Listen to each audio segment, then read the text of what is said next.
I put together approximately 35, maybe 37 videotapes, and all the information comes from a book dictated to me by God as his righteous servant, a man described in Isaiah 53, and a man described in chapter 11 of Isaiah, the descendant of David, the twig from a shoot that grows out of the stump of Jesse. It is a stump because of the vanished and settled ancestral tree of the kings of Judah, the line of Jesus. He cannot be the man of chapter 11. He's not the anointed one. He's not son of David. None of that's true. The other book, that book is called Isaiah 53, the Day of the Lord. And there's about 3 chapters in those particular videotapes that come from the second book that we wrote not too long ago. He dictated to me the story of my life. It's to show you how I fit the verses of Isaiah 53 with regard primarily to suffering, familiar with disease.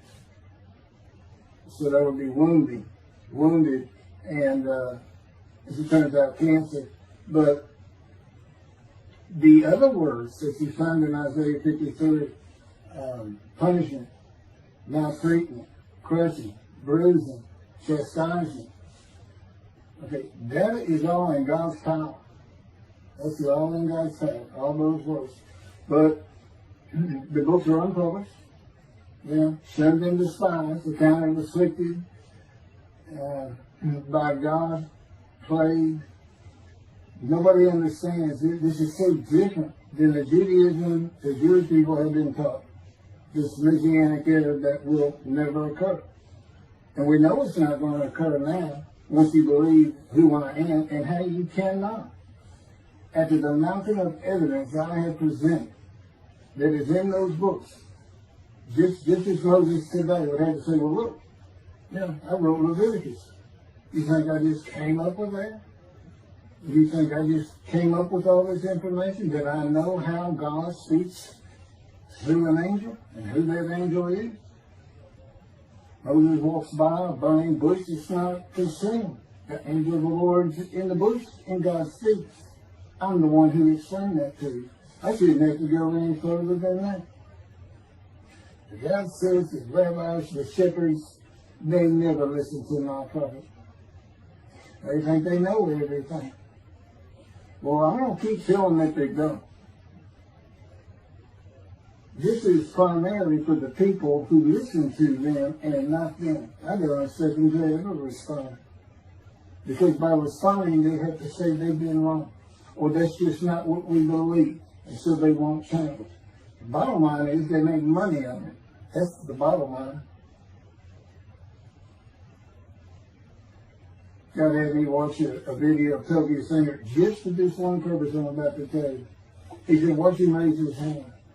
He raises his hand to do his hair or rub his nose or something. And it's this big, fat gold watch. And this is how you know this is the God of old. He said, look at that. Look at that. I said, well, he does. He died. His skin died, super died. It might be a scuba watch. He said, that's not a scuba watch. That's just a big, fat gold watch for everyone to see. And he makes his money on Isaiah 53. You got to, at least that's how he really got going. I don't know. I know he has a radio show. But remember, I'm in the fire refinement. Everything God does with me is to draw emotions, because I'm going to be emotionless once I get to Israel, for the most part. He'll let me feel what he wants me to feel. But nobody can get under my skin. You can't bother me. Even if I seem like I'm mad, it doesn't carry over to my inside. And I don't think about it any more than while I'm, as they would say today, on a rant, getting on somebody. But I bring his reckoning. I laugh. I tell him, you know what I am, don't you, guys? He said, I know you're a lot, man. I said, no, I'm the reckoning. And I am the reckoning. That's what I am. You laugh. Holy Spirit, man. Yeah, I said, you know, righteous servant, David the shepherd, Elijah, prophet like Moses. You know, I like wrath. What's his name? Wrath. What did he do? He's a reckoning. But anyway, I'm going to go through these early years of mine before God spoke to me. It's chapters 1 through 6. Chapter 7 is God speaks to an atheist, and I've already videotaped that. Walking with God and something on visions and visuals. So the first chapter, this is what he told me right down, birth and tragedy. I was born in Bryan College Station, Texas on February. He sits in from the Holy Spirit, yes. I could get asked me before, so, yes. Oh, this is only for the people who come to believe me. I don't expect anybody who's been viewing these materials and, you know, nobody's really subscribed in a handful to be believed. Again, I can't imagine. I don't know what you people want. I don't know who you think's going to come to do something different. How you going to know who David is? I mean, according to Judaism, there is no description of him. How you going to know who he is? All this being presented, and I know Jewish people have seen it, only 60% of the views are coming from the United States. Now, I don't know if that means 40% is coming from Israel. Probably not. You got Canada, that's a big follower on my WordPress site. And it really just all the countries of the world at one time or another have looked at some of this information as I wrote my blog, and the blogs became chapters. But I'm assuming some Jews have heard of what some man is saying he is Moshiach. And they're watching. Well, this is for those who come to believe. The people who want to be the witnesses, the men made righteous. By my mouth, there are things I can tell you that God would have me say to you. So, you know, this might be bored to tears with others, but it does show suffering, pain, and emotional pain, my background, and just who I am. Not just some cook out here. You know, people say, well, you're hearing voices. Listen, as a lawyer, and I didn't even do criminal law. I've seen some of these people who hear voices.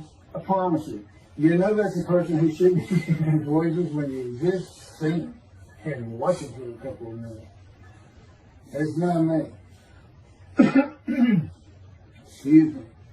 Okay, I was born in Bryan College Station, Texas on February 21st, 1957. And that's interesting because that's the year the first satellite went up. Russia sent up Sputnik, which is really 3 different satellites, and all together they were called Sputnik. That is considered the dawning of the age of the internet. Now, I've asked God, how did you select me? How did I be blessed with this and learning all these things with this crazy life that I've had? And but he won't answer me. He's John Poper. This Poper guy, he's not going to talk. Not going to change his version or anything. Or me getting an impression that he is. And so I tried to come up with it on my own, and that is where I saw it. I said, because I know how important the internet is to you. It's the only way to get things worldwide in. And all the teachings that have come through it. I didn't know, you know, I'm 63. I'm not like the young people who can just text messages without looking at them and all that. But he's taught me everything. He taught me how to set up Facebook, Twitter, you name it. He was just like, go to the computer, do this, do that. You know, commanded it and directed to become very good at the computer and, of course, word processing. You know, I'm a regular secretary, except I still henpeck with one finger. I used to. But God says that to show you, I had perfect use of this disfigured right arm. It just doesn't have muscle in it, and my shoulder show you. Anyway, I was born in Bryan College, and that's where Texas A&M University is. And my dad was attending Texas A&M when I was born. I graduated from there 22 years later, which is a story in and of itself. So I was born premature in the 7th month of my mom's pregnancy. I was born in February, and there were many complications. My parents were told I would not make it through the night, and they should just take me home. Mind you, this is 63 years ago. The biggest problem was that my insides had not fully formed, and it was impossible for me to take milk. Mammy, my great-grandmother, told my parents, boil rice. Feed him the rice water. It's got all kinds of nutrients and minerals in it. Dad says he threw out a mountain of rice those first few months. And it would not be my last encounter with death. So my dad graduated, and we moved to Metairie, Louisiana, and his first job as an oil and gas geologist. He looks for oil and tries to sell deals to people who can raise money to drill. He gets money up front and a percentage of production once they get their money back. That's what he's done his whole life. And I became, as a lawyer, I became board certified specialist in oil, gas, and mineral law because I had found it so interesting. As a young boy, I became interested. But he really had time for it. The other part, I said, okay, well, I was born when the dawning of the internet, so he's got a selection process for 57. And I come from a dysfunctional family. Lots of drinkers, lots of fighters. And on my mom, her grandpa committed suicide. It's tragedy. Earth and tragedy. In the Great Depression, he lost everything. He owned land in what is now downtown Dallas. But then when she was about 4 or 5, her mother went down to the market square in Crockett, Texas, small East Texas town. Everybody has their courthouse in the center of town, and the streets on either side with stores. She went to the hardware store and purchased rat poison. She hadn't gotten hardly out the door when she opened it and took it herself. Died right there on Main Street in the middle of the day in a little small town. I don't know how long that would have been. My mom's 85 or 6. She was 4 or 5, almost 80 years ago. So I'm sure it was quite an event. And her dad took her and her sister about 2 years older, to Metairie, and not Metairie, to someplace in Louisiana. But could have been Baton Rouge. And her father became an elevator operator. And you can still find this in Houston when I was at law school. I went to law school downtown Houston, but South Texas College of Law. And at the courthouse, they would have somebody sitting in there on a little stool and with a lever and take you up or down, take everybody up or down. With all the lawyers coming in for the court cases, it was packed. I'm sure they've done away with it by now. But that's what he did. And they found him one day or night. He had taken out a pistol, he shot himself in the head and killed himself. So then she had suicides on both sides of the family. And her father's brother took the 2 girls in. He actually adopted them. And she was about 10 or so, I believe. She's with him at some shack in East Texas, and there's not even sun in this place. And he took a shotgun, and I'm sure he'd been drinking there all known for it, and blew his head off right in front of her. I mean, that's all the circumstances I know about it. It doesn't sound like a good scene at all, but it scarred her for life. Okay, we've been taking care of her from the get-go. My father amazes me to no end. What he has done to care for her. See, they knew that was his sweetheart. Eventually, now at 10 years old, that's who he married. And they're both from Crockett, Texas, small town people. I still take care of them. They've taken care of me for 10 years. Got to me from society. He made me quit law. terminate my law license in Hawaii and Texas, and took me into poverty. I've been in poverty for 13 years until I just now filed for Social Security early.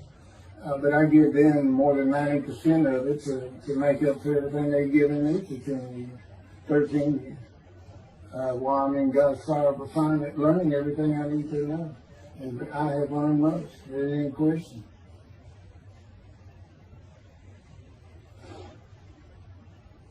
So anyway, this poor suicide right there, it's a thing that tells you, it's a tragedy of losing your entire family in the Holocaust, and you're the only one left. It's not like that. But God says, I just got things as close as I could. He says, that puts you in the one to deceive you, really for just one reason. Well, two reasons. One, it makes you identifiable, but it was so people would pick on you. I wanted people picking on you because that's what happens to young Jewish boys. Just for being Jewish, just for having a disfigurement. People will pick on you. I told him, Kenneth, I don't even really recall many people saying anything to me. He said, that's because you look like you crawl all over them if you did. And I did. I was always just say something, anything. It's just the way I was just angry inside. And God's taken all that away. But I can still go on a good rant. But,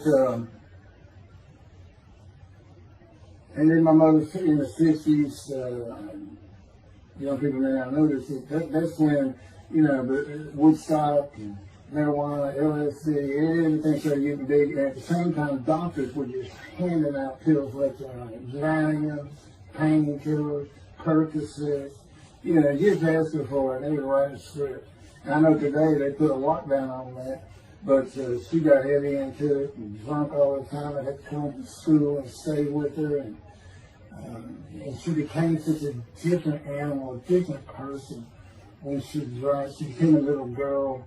And maybe your mom act like that and slobbering and go in there with these Valium dripping out of her mouth with bottled booze by her. So it was an ugly scene. And so I came from a dysfunctional family, so I think God wanted me. And He's there with me from my first year to make sure that I live a life of suffering. He orchestrated many of my wounds. And He's taking me back in vision to see these things. And His vision is one thing you don't pick up in the Bible. When I say Bible, I'm talking about the Jewish Bible, the Hebrew Bible. That's not, unless I say otherwise. Which is like when God says, my peoples. If He just says my people, He's talking about the Jewish people that says, He may say the peoples of Moab, or just by the context, it's the son to another group. But that comes up all the time. So, to add to that, she tried to kill herself a few times. And when I was 10, my dad was at a Texas A&M game in Dallas. And I know it was 1967, so I was 10 years old.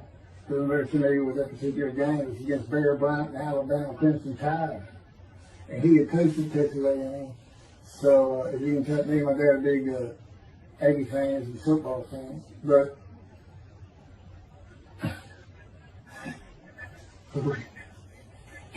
I had been assured with you to see those games in Israel. Somehow my coach takes it away. He said, we'll get it.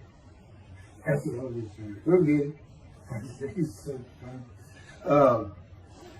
I don't know where my sister and brother were, but I heard some noise and I went down about 1 or 2 in the morning, and our stairs curved, and it was a little bay window cut out, and I looked down out into the living room, and she's wearing newspapers on. And just sat there watching. Didn't know what to do. And she got down on that paper and took out a butcher knife, her razor blade, a butcher knife, and opened her wrist up. And just happened again years later when I was in high school. She opened her elbow up, and that was god awful. I don't know. But before she bled out, my dad opened that door. I sometimes think she knew he was going to be there. Shane would probably save her. But it didn't look good. And I hated myself for not doing something. Maybe that's why I was so angry. Anyway, because I didn't do anything, I just sat there. I couldn't move. I don't know. I don't even know what I was really thinking, really. But I tell you what it is. It told me how much her uncle blowing his head off must have done to you. That must have really hit you. I had nightmares my whole life, but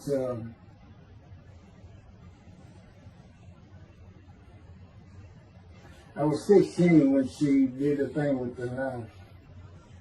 But you know what? My dad finally got her. He got her the best psychiatric care in Houston, Texas, and that's big because we got a medical center that's renowned throughout the world.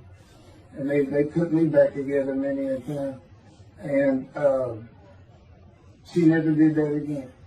And the amazing thing is how different she is in her very advanced old age. I mean, it's like she was never that person of the 60s and the 70s and the 80s. I don't know how my dad survived it. I didn't ever stay. I was taking the kids and said, try to find us. But he's not out there. I've never seen two people who love each other so much. It's crazy. But anyway, I was married for 20 years and we weren't like that at all. I finally divorced for irreconcilable differences. Okay, my first major surgery when I was 2 years old. My first surgery. Up above here, I have a scar. I had my first mini surgery, been born without my right pectoral muscle, small shoulder, withered arm. And there was some, the movement of my arm was restricted. There was some tissue in here that had to be cut out. So they hooked me up and did that. I was born right-handed, but I do everything left-handed, except for light things. Like I shoot a basketball right-handed. I throw a ball right-handed. Darts, things like that. But bowling, I'm left-handed. Yeah, anything heavy. And I was quite average. If I'd had two good arms, I'd have probably been on scholarship. I was already offered a partial scholarship at a small school for track, even with this bad arm. But I just didn't have the fast start. You got to have two strong arms just pushing out in front of you.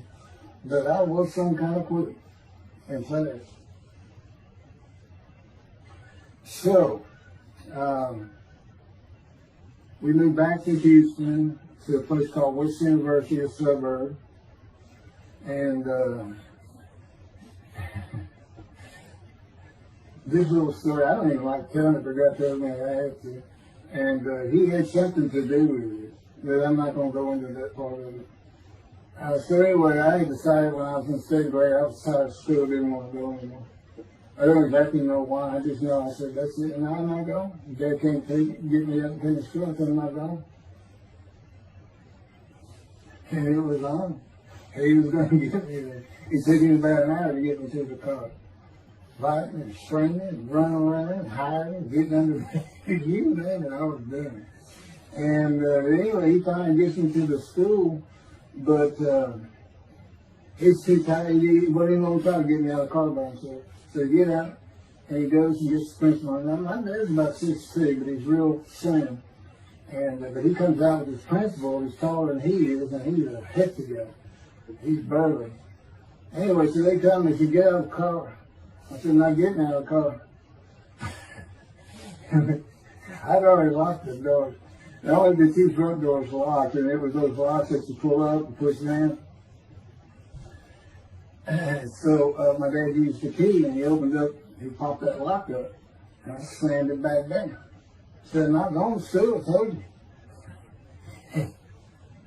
He took the keys, they started throwing the keys at one another over the roof. And the principal was trying the same thing, and I'm slamming his door, I'm leaping across the car. But I don't know how long I went, but they finally, in 5 minutes maybe, seemed like an eternity. I was terrorized, this way I looked at it. Anyway, the principal got it open, and I saw that door open, and I got back on the far other side of it, by the steering wheel with my back against the back door. And I curled up like a ball. Had my knees on my chest.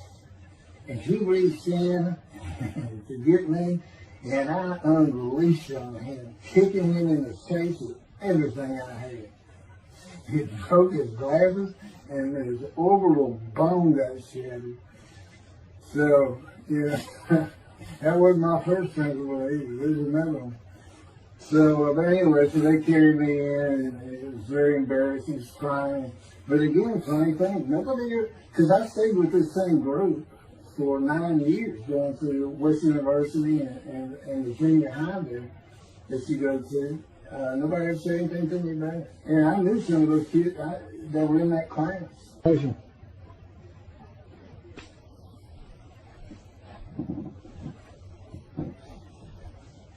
My camera only goes for half an hour.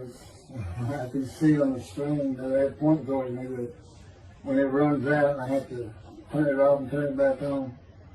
But anyway, that ended my fight with my first principal.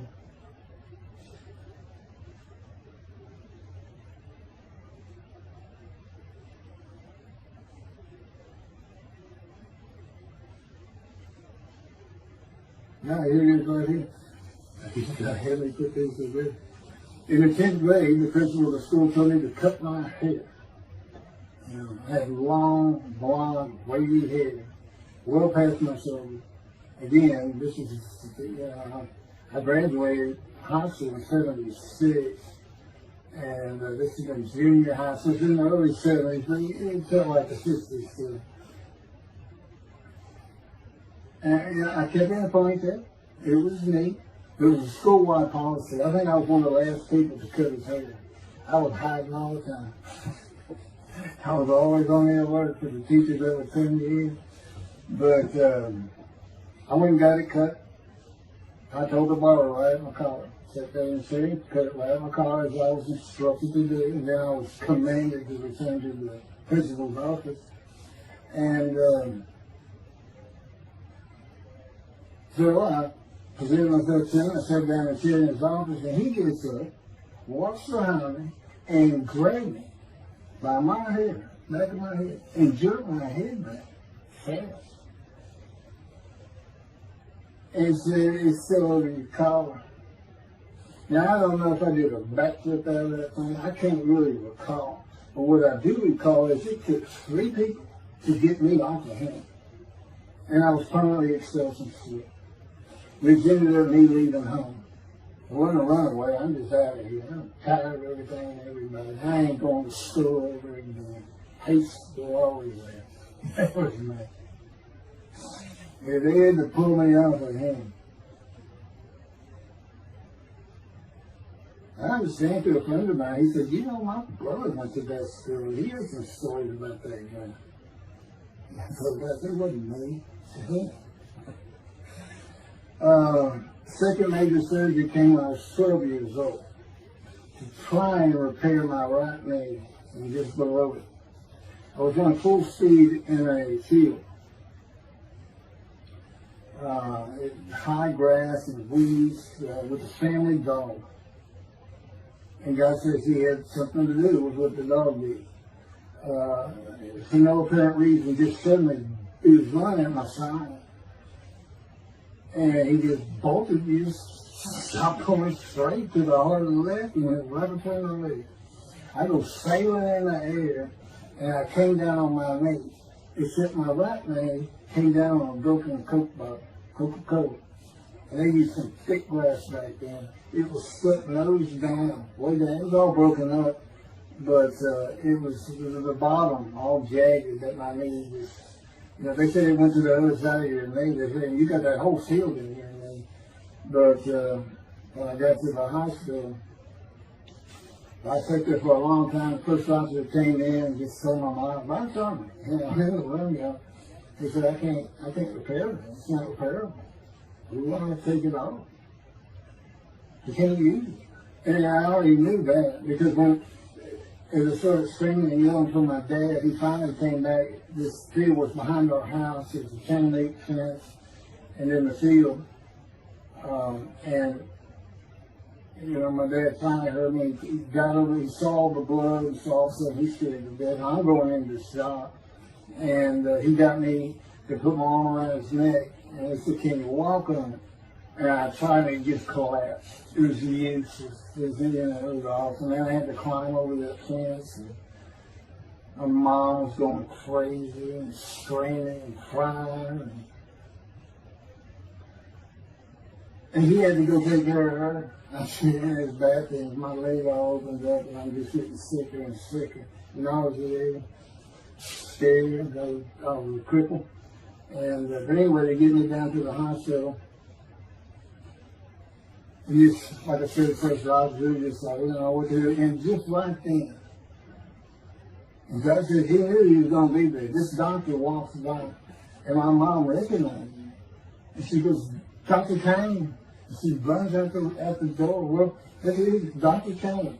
Her mammy that I mentioned earlier, in her old age, very old, maybe in her 90s, I don't know, late 80s, but living with her sister, broke her hip. And this doctor repaired it. This is a long time ago, people. Repaired it. She actually walked again with a walker. I remember. But that's who this doctor was. And she said, my son, they're going to take his leg out. You've got to come look at it. And this Dr. Kane actually became the medical doctor for the Houston Oilers. He repaired me and me before and after me. I guess that's what he specialized in. But he was at the hospital just to do rounds. He wasn't dressed for surgery or anything.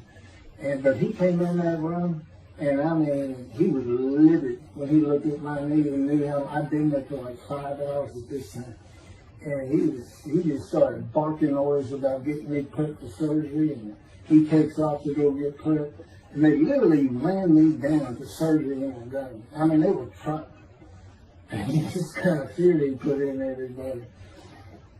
Anyway, I was in the hospital for weeks, and I woke up with my leg. I was glad of that. They had a cast from my hip to my ankle. And he told me, when I finally was being released, he said, if you put any weight on that leg, you'll never walk again. So, I can't remember, 6 weeks, I don't know how long it was that I had that cast on. It wasn't my first cast, it wasn't my last. Or maybe it was my first. Maybe it wasn't my last. That's another story. We're not getting very far. There's 6 chapters, I'm barely getting through the first one. But what I'll do is I'll just do 6, just like I did with Isaiah 53. I did 6 or 7 videos, 7 I thought, but then I joined them all together and put it as one video, the definitive commentary of Isaiah 53, which comes straight from God, by the way. I mean, you can contest what I'm saying all you want, but it makes perfect sense. For the first time, Isaiah 53 is explained. And how I've come to the smartest religious view in the world who can see that, and what the wounding and the punishment, everything's about, and how it's really, in some ways, a snare for the Gentiles for the day of the Lord. Because he knows he can take me and just decimate any argument they want to put forth. You know, in particular, I'm blemished. I'm the Antichrist. And I am exactly opposite of Jesus Christ. Okay, he's so smart, he was keeping the synagogue at 12. Supposedly he was a perfect, beautiful man. I'm just thinking. You know, I'm not bad looking, but I'm not, I'm not Brad Pitt or anything. Anyway, it's sin, I wasn't a habitual sin. I mean, I was a good person, I was good to other people, I was very compassionate. I said there was already a lot of humble in me. You laud myself and the things I could do over others. Like being the fastest guy on top 5 at school and the fastest in the neighborhood. I didn't brag on myself. But as he took me back through my life, and informed me when things were sin, it just seems like I touched on all of it. And if murder in your heart is actually committing that sin, as the Christians say, I don't really go with that, but there's really not much I can miss. So I'm a sinner. Jesus would say, well, I'm a sinner too, I'm lying. All you got to do is read the scripture in the gospel, you see what I'm lying. That's easy, and I came from a band's lying. I thought I was the man of Isaiah 53. I thought I was going to be exposed to death, but given long life. He's what he would tell you if he was here. He said, well, you know what happened? They crucified me. And on the cross, I realized I'm not that man. This isn't exposure to death. This was like a sure thing. Father, Father, Father, why have you forsaken me? That's Jesus Christ saying, I'm not the man of Isaiah 53, and I just figured it out. That's what that means. Has God gone down? You sure you didn't have that written? Why on earth would they write that down? If they forget about it, they just thinking it. So that's what it's about, Christians. All they got their way to. They can explain that being counted a sinner means he got crucified with the sinner beside him being crucified on each side, left and right. So there's three of them, so he's counted a sinner. Okay. You know, it's supposed to be the truth, but don't be able to find a person to do. Like Judaism, the same thing. You know, this is to find somebody. It's not the people of Israel. They're all kinds of people. Now, we're looking for a guy so God can have a Moses. Why? We have a new covenant. Why? It's the day of the Lord. Why? Jeremiah says so. That's why. It's so easy. The land blooms again. Okay, and you tell the covenant with the temple. So the land blooms again at a time when there's no temple. Jerusalem's going to be rebuilt. It's a metropolitan today. It's no Jerusalem of antiquity. The old city might be too big. And I'll make a new covenant with you. I won't forgive all your sins and remember them no more. That will cause Torah to be written on your heart. It's a metaphor. When did he, that's like, when did he do this before? Oh, that's right. The Syrian Babylon exiles. Isaiah was right before. God said, I forgive your sins and remember them no more. They became a holy city. What did they do? They built the second temple. Where do we miss them? The third temple. This is so easy. So it is the day of the Lord. There's any question of that. I'm just telling you it started with the Russians. Yellow Russians. And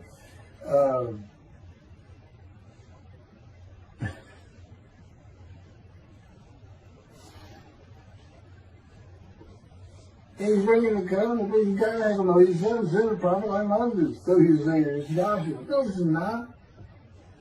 I'm leaving today, the day of the Lord. And guess what? He gives us a description of him. He knows this is a time of secularism, reliance on science and medicine and doctors. And you got so many more people who the only book out there is not the Hebrew Bible. There's a lot more books now.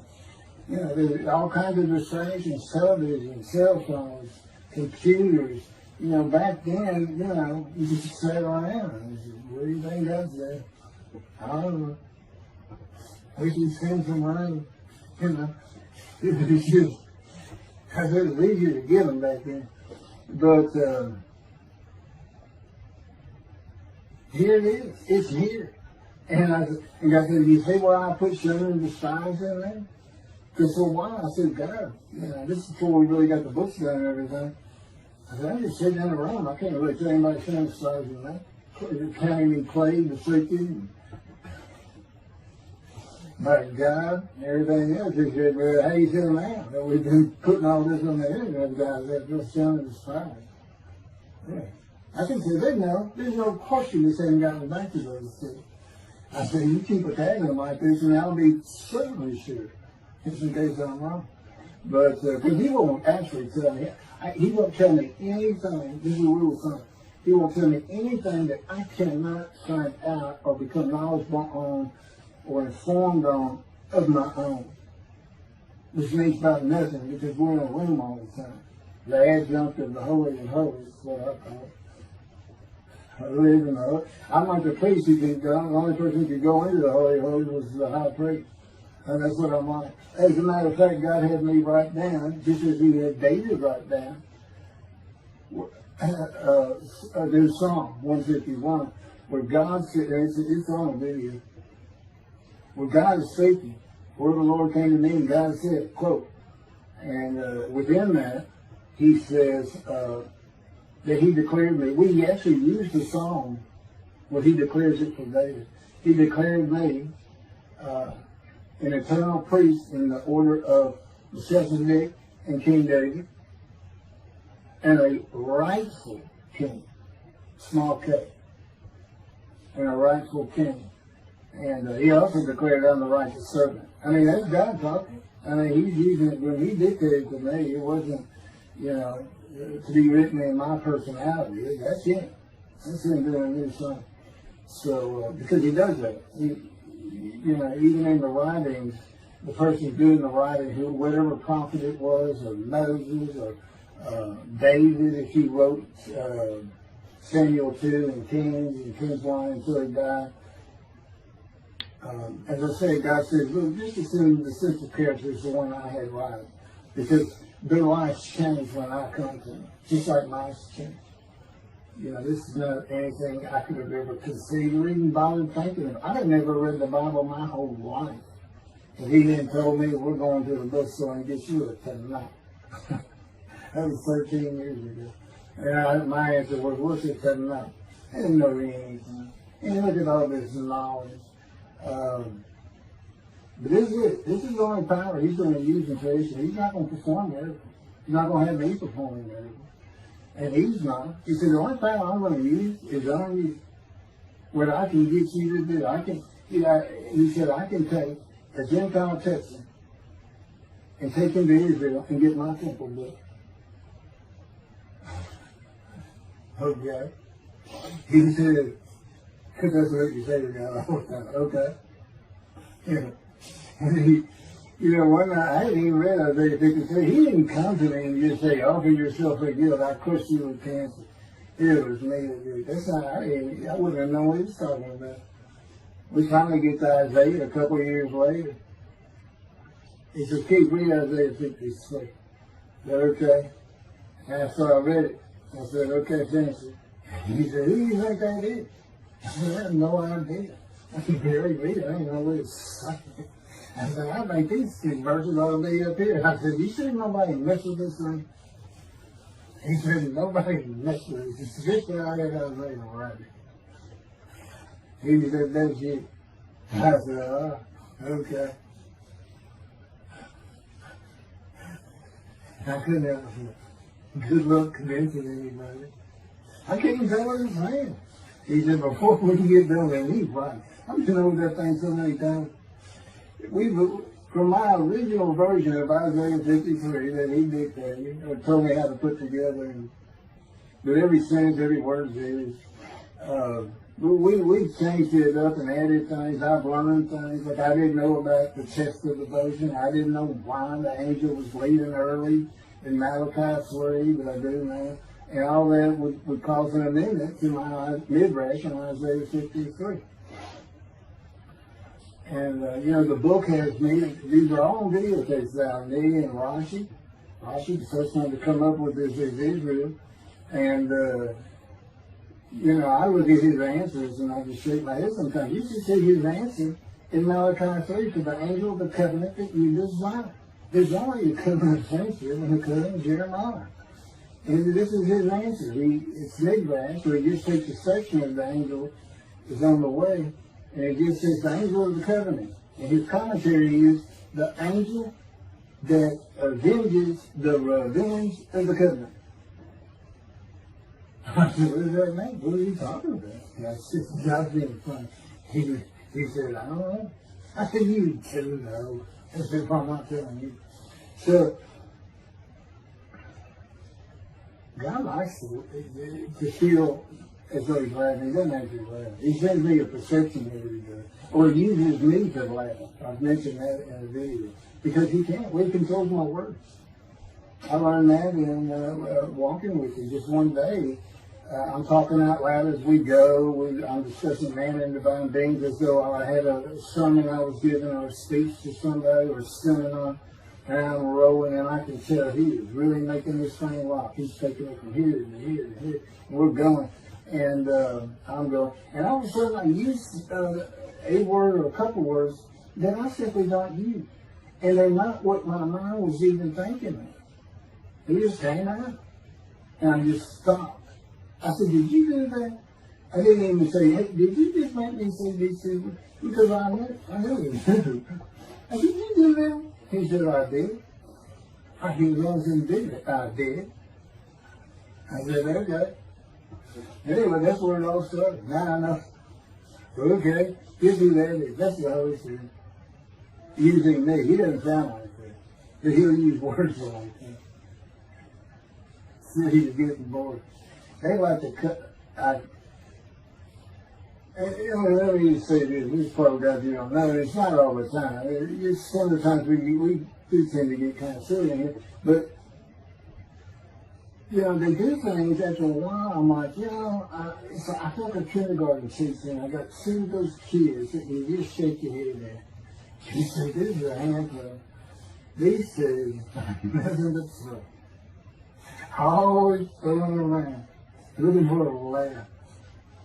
And the Spirit's always working in heaven, there's God's laugh, as it were. Again, he doesn't actually laugh. It's a perception that's his emotion. If God has any emotions left, because worrying about other people's pain is not one of them. He makes that clear to me. I don't care if that's pain. And just saying it makes you mad.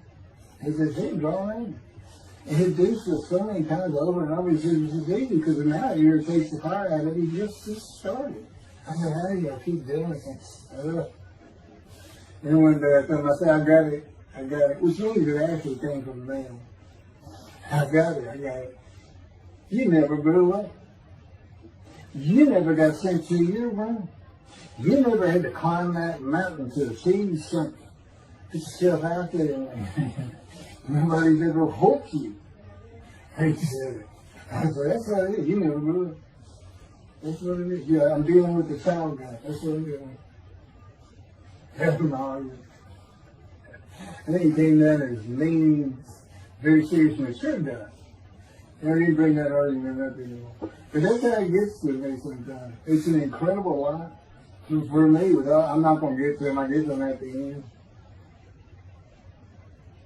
I'm getting close to when I got shot. I thought that was a new chapter. Oh, it's not. Well, I'm going to put it, this is getting long. Anything over half an hour, we try to stop. Now, my Isaiah 53, 5 hours. But, yeah, I should have all one time, of course. He doesn't hardly let me watch it.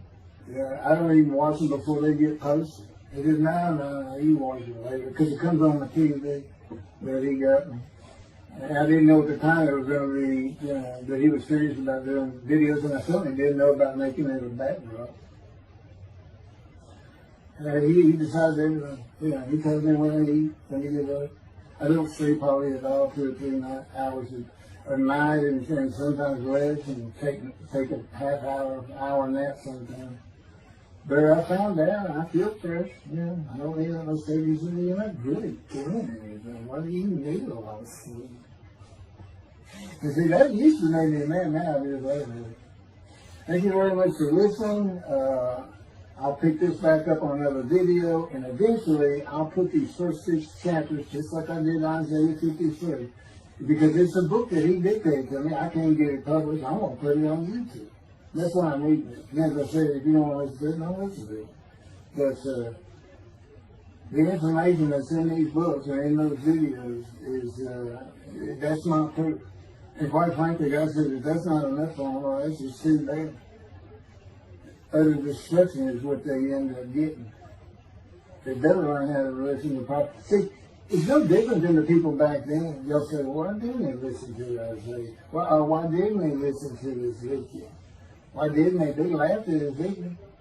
That's what Rashi says in his commentary. I didn't know it was laughing at him, but just ignored him.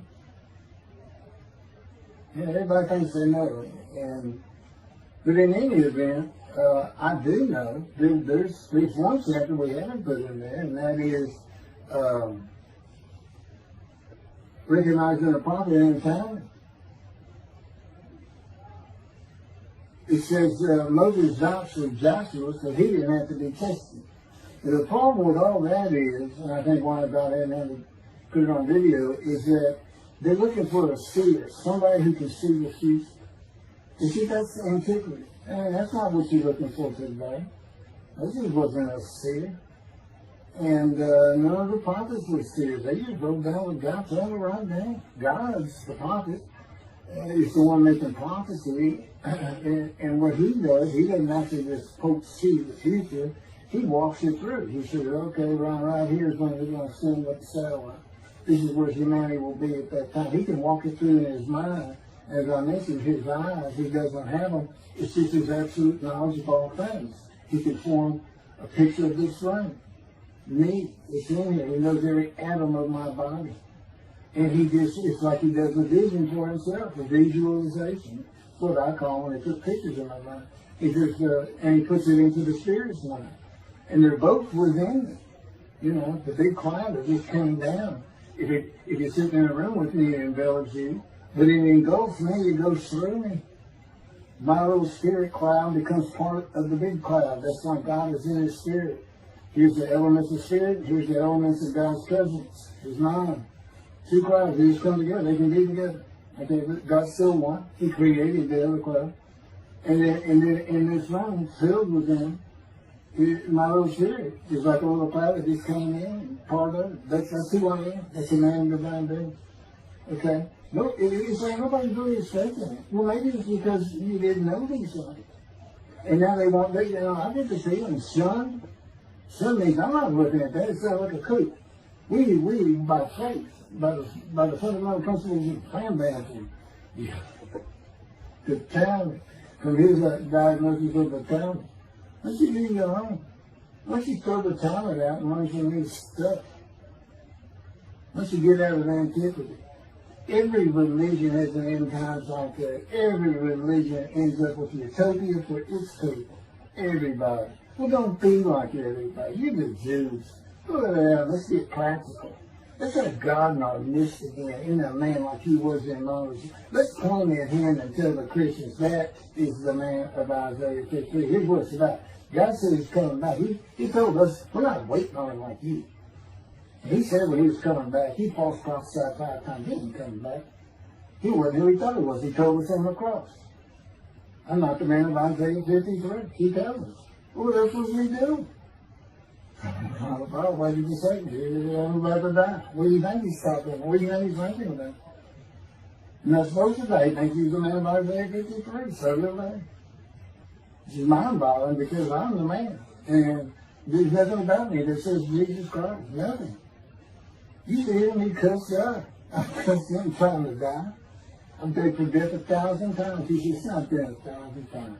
I said, it's been hundreds. He said, well, that's true. You have cursed me more than any man in the history of mankind. He said, and you did it face to face. And I said, you should have made me so mad.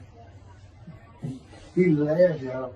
He laughed. When I'm cussing him, he just made so mad. And oh, you're kidding. That's the way. He gave me his perspective. This is what I did. He's a key. Imagine you created ants. And ants are living beings. In other words, they can think and they have emotion. Okay, you get a great big ant farm over here in the room. Okay, you decide you're going to get one ant to get all the other ants to do stuff. But you got to get him ready. And you get him ready the way I'm getting you ready.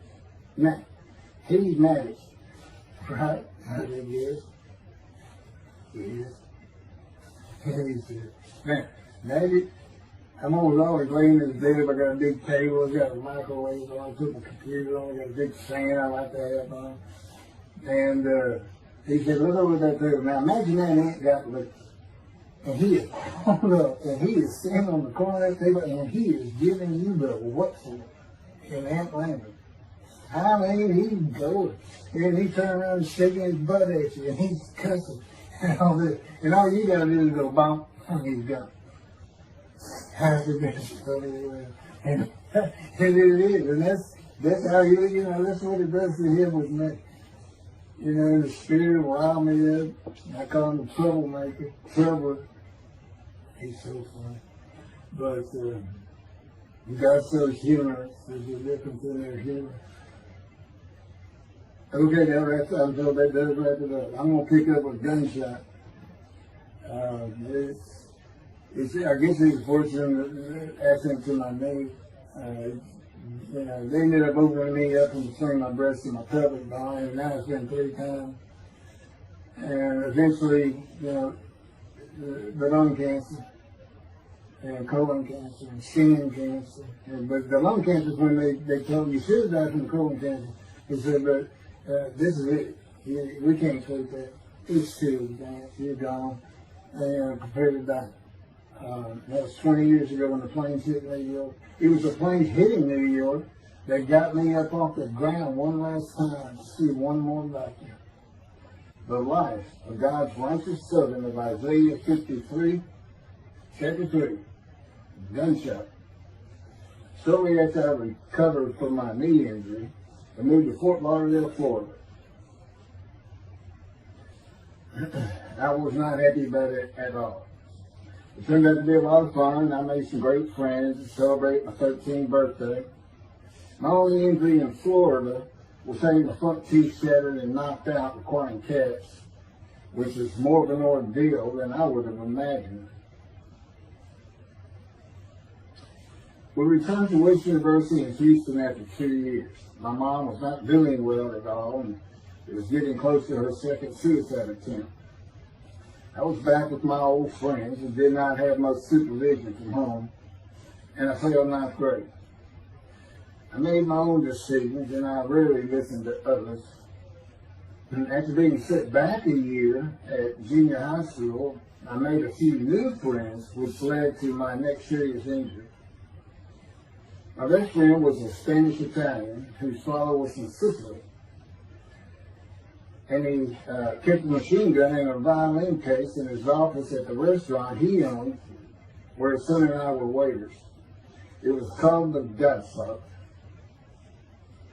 My son was the best pool player I've ever known or played with, an absolute natural. I will call him Antonio, but that's not his real name. Antonio's girlfriend was a Jewish girl. I will call her Rebecca, but that is not her real name. Antonio was a Catholic Christian. Rebecca did not practice Judaism, and Antonio did not go to church. I was a confirmed atheist, and we never talked about God or Jesus. Rebecca's father had foreclosed on a ranch about 8 hours from Houston outside of LaGrange, Texas, Fayette County. LaGrange was famous for the Chicken Ranch, which was an illegal brothel that operated from 1905 until 1973. The business served as the basis of the 1973 ZZ Top song, LaGrange, and the Broadway musical, The Best Little Whorehouse in Texas, as well as its 1982 film adaptation. T.J. Flourney was known as the meanest sheriff in Texas. In the coming weeks, I would be interrogated by him outside of Shock Room 3 at Bingtile Hospital in Houston. This is an excerpt about him from an internet article. It was the most one-sided Texas battle since the Alamo, as 100 citizens watched disbelievingly in the dusty little town of LaGrange, their beefy sheriff, T.J. Flourney, reached into a black 1975 Continental Mark IV and began to shake by his $300 suit Marvin Zimler, the star consumer crusader of Houston, Texas. That's from People, June 17.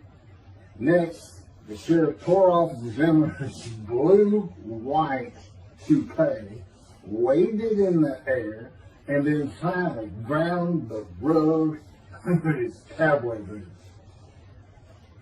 Behind Flourney's theory was the fact that on Zimmer's last assignment in LaGrange 18 months before, he had filmed an expose, which resulted in the closing of a critical part of the local economy, the Chicken Ranch, a legendary body house. Antonio, Rebecca, and I first went up to the ranch in the summer of 1975. It was a small ranch house, a small lakes with horses roaming around lucent pastures. We decided it'd be fun to try and catch one of those horses and go riding. The next time I went to the ranch house was in Rebecca's father's Mercedes-Benz. Two-door convertible Mercedes-Benz. I sat on the hood of that Benz with a lariat while she tore through fields trying to run down a horse for me to rope. The horses could turn too fast, and we never got close enough for me to rope one. What we could and did do on the next trip was bring guns. A 30-30 rifle, shotgun, and two 22 caliber pistols with holsters. As a backdrop, Antonio and Rebecca had broken up as boyfriend and girlfriend, and her attention had turned to me. I did not believe that caused any friction between Antonio and me, but it should have. It did not seem to be a source of animosity of Antonio towards me in any event. On October 5, 1975, we were all back at the ranch having a great time. Tony and I were shooting at cans with our pistols and practicing a quick draw from the holsters. We were standing shoulder to shoulder, about 3 feet apart, and he was a little forward of me. Rebecca came up behind us, between us, and said she wanted to shoot. Antonio passed his gun to her, and it fired when it was going by me. The bullet went on a straight line through my bladder, intestines, and colon from the front right and lodged in the back of my left buttock in my backside. I could see the trajectory in my mind. I fell to the ground, and Antonio fell on top of me, rolling me over and over. I think he was looking for an exit of the bullet. I told him to get me to a car and get to a hospital. Felt like Babe Ruth had swung a bat up between my legs. I never once thought of God. On a big ranch, there are several gates for different sections of land and different purposes, usually with chains and a lock. When we got to the first one, I told Antonio, fly through it. I told him to ram it. I knew I was dying, and all I could think of was, you had got to hurry. I didn't panic, but I had never been so afraid and had never felt fear like that again to this day. Sometimes I think I have forgiven Antonio for accidentally shooting me, but I had not and cannot forgive him for stopping at those gates. I still never did. I was seriously angry at him. We got to the LaGrange Hospital before noon on a Sunday. They had to call the doctor to come in. I asked the nurse for something for pain, and she told me my vital signs were too low. That if she gave me a shot of morphine, I'd drop dead right there. It would kill me. No pain medication. The doctor came and looked at me and said there was nothing they could do there. He told me they were getting an ambulance to take me to Houston, Empire Hospital, where they operated on gunshot victims all weekend long and do to this day. It's a trauma hospital. Many young doctors from Baylor University, all around the state. It's a high desirable place to be because you're cutting all. If you want to be a surgeon, you're cutting all day long. I knew one thing with a certainty. I could not pass out or fall asleep. If I did, I would not come back. In an ambulance, I talked to two fellows that were tending to me, as much as anything to stay awake.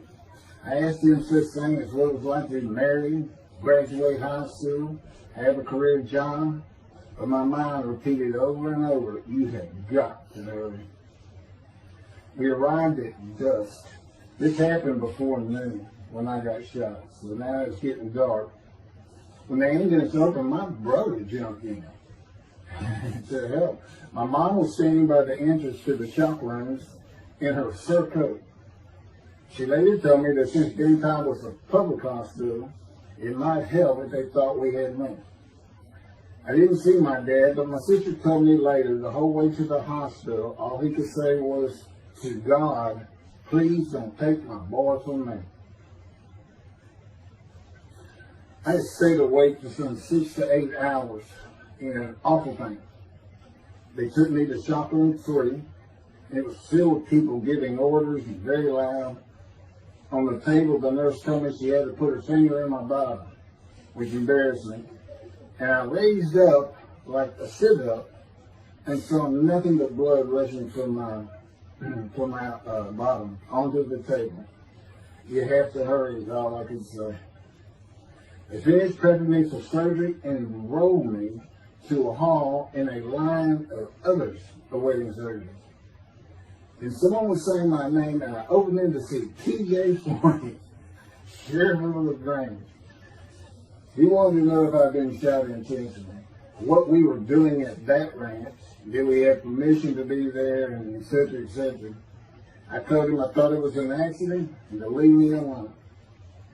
I never saw him again. I didn't have to wait long. The orderlies bypassed everyone in front of me and took me to surgery. I awoke in a large room with about 10 beds on my side of the room and 10 beds on the other with other patients, and I could hear moaning and crying here and there. It took a few moments to remember what had happened and why I was in there. I fell back asleep, and when I awoke, my dad was telling me he would have me out of there into a private hospital as soon as possible. It was the next day when they transferred me to the Methodist Hospital and the Medical Center, where they had operated on my knee, and I had spent weeks there. I had a hose with a bag coming from my bladder and a colostomy, an opening called the stoma, which is your intestine on the outside of your abdomen, with a bag over it to go into the bathroom. I was out of danger from dying, but still very weak, and I needed to gain some weight. The track team was already getting together, running distance and cross-country workouts provided by the coach, preparing for track meets in the following school semester. I lived about a half mile from the high school. The day I got home, I walked to look at the track. It did not seem possible I could get back in shape. I was afraid to cross the roads to the school. I could not even trot to get out of the way if a car came my way. My insides felt like jelly, and I had been warned that too much physical exertion in the first 10 days could cause a stomal hernia, and my intestines would start extending from my body. I was homeschooled for the rest of the semester by a private volunteer tutor, and passed classes I probably would have failed. The beauty of that gunshot was that it changed me. I was never going to graduate high school, having failed so many classes.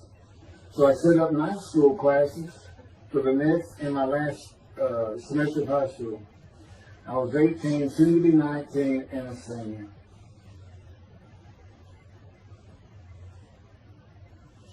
Chapter 4, College and Law School.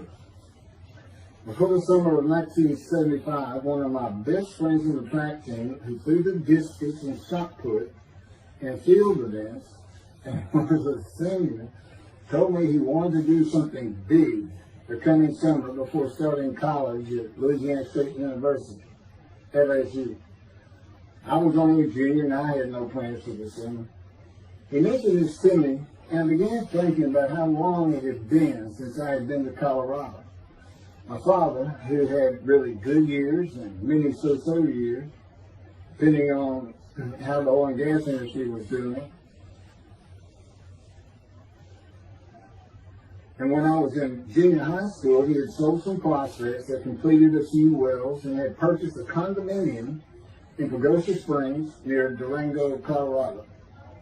My friend's name was Keith Miller, and I called him Miller. He had given me the name of Say Babe. At one of our night track meets, I was running the 330-yard low hurdles, and the last time was behind bleachers where the officials lost sight of us for a few moments. A runner 2 miles less veered out his lane into mine and took my hurdle, and I had to slow down and go around it, yelling, "Hey man, that's my hurdle." I wasn't happy. I do not remember how Miller knew what I had yelled, but he was probably on the football field inside the track, working on shot putting dishes, watching me run and hurt me. I did not really know him very well at this time, other than he was a popular senior who knew everyone, and in stark contrast to me. On the following Monday, I was walking down the halls between classes, and coming in the other direction was Miller, though I did not see him. Then as he was passing me, in a loud voice, loud enough for everyone in the entire hall to hear, I hear, "Say, babe, that's my hurt." Hence, say, babe.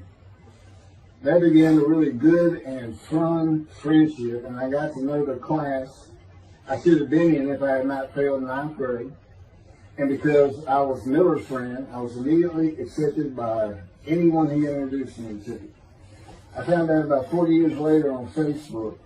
I looked him up and we friended that he's Jewish, and particularly because of his brother. He's got an older brother, and they look just alike. They live up in Oregon. But I did not know that. It's not something we ever talked about. Just didn't think about it. I'm sure he wasn't observant at the time. I told Miller about my dad's condo and suggested we plan a trip up there, backpacking the Womanishi wilderness of the San Juan National Forest. I had hiked there while in junior high school with a friend and his little brother. I had a driver's license in my second year in the ninth grade. The prominent 13,000-foot peak is 10.7 miles from the town of Silverton, which began as a silver mining camp in 1873, and that is where I plan to take Miller.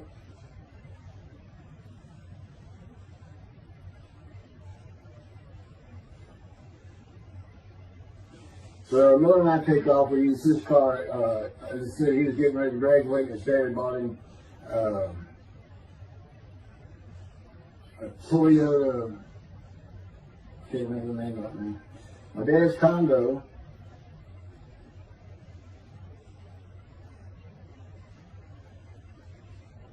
is about 60 miles from Durango, where a train depot is located that runs the train to the Womanishi Wilderness facility. The train is an authentic, narrow-gauge, steam-powered, coal-fired, scenic railroad train ranked one of the top 10 scenic railroads in the world. It's something else. It stops twice in the same places to let off and pick up hikers and backpackers in the Animus Canyon of the Womanishi. At top speed of 18 miles per hour, it takes the train 3.5 hours to travel the 45 miles from Durango to Silverton. Oh, here it is. Miller had a new Toyota Celica. And after a day and late into the night, we made to Pagosa, slept, and we're at the train station before the first departure the next day. I don't know what the problem was, but the train was not going to run that day. So we couldn't get to where I wanted to take it. It's just too far. We decided to get a hotel in Durango and just head down the train tracks into the wilderness and explore an area I had never seen with the maps. We got lost. And at one point we decided, let's just put these backpacks down and you go that way and I'll go this way. Well, we did that. We went back up and then we couldn't find a backpack. And we did finally find them. We slept that night, and we had a big black bear episode because we left some food out on the ground, which we shouldn't have done. And but anyway, we ended up making it back. We had one of the best party nights I've ever had in my life. We hit the main street in Durango, which is a tourist hotspot, and we hit every single bar. You could drink at 18 back then. It wasn't 21 as it is today. And we did. We made sure it was like a go. Okay, so every one of them had at least one drink: shot of whiskey, Boilermaker, beer, whatever. I can't really recall other than I knew I had been drinking the night before when I woke up. But we did. We hit both sides of the street. I don't know how long it took us and how many drinks we had, but we just had a lot of fun.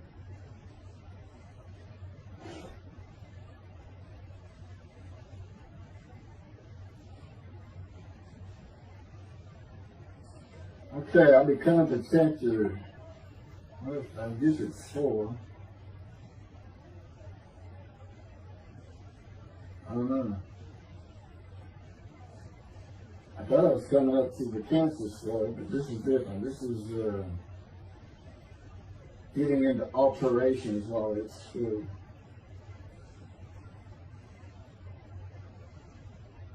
So anyway, I was shot on October 5, 1975, and by early December, so it was October 5, and then in early December, they I had surgery again to put my intestines back together, which was, you know, it was dicey. You know, they kept telling me, we don't know if we can reattach. You know, there's people like Bob Hope lived his whole life with one of these stone deals. It was just a horrible thing. It was successful. They put it back together, and they removed my bladder tube. The girl next door, who I had never talked to other than to say hey or hello, and who also went to high school with me, had been coming over daily, and she agreed to be my girlfriend when I asked her a few months later.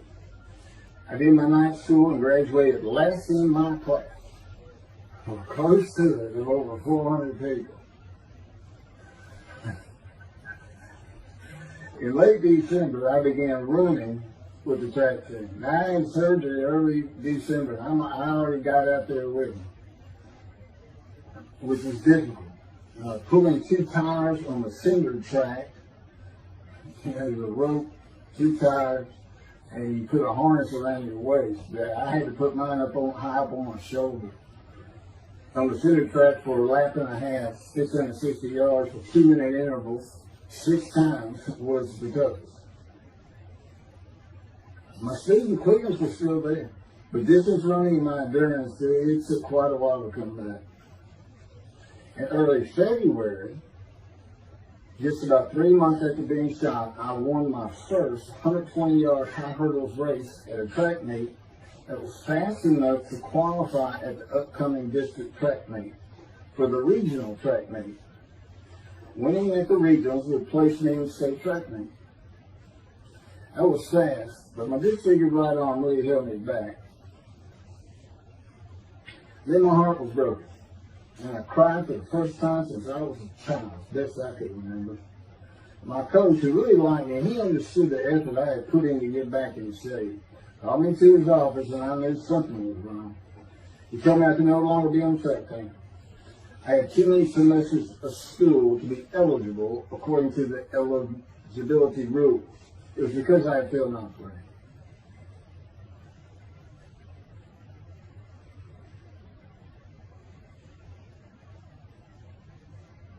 And of course, I had no one to blame but myself. Skipping school all the time, just not trying or caring about learning was why I failed.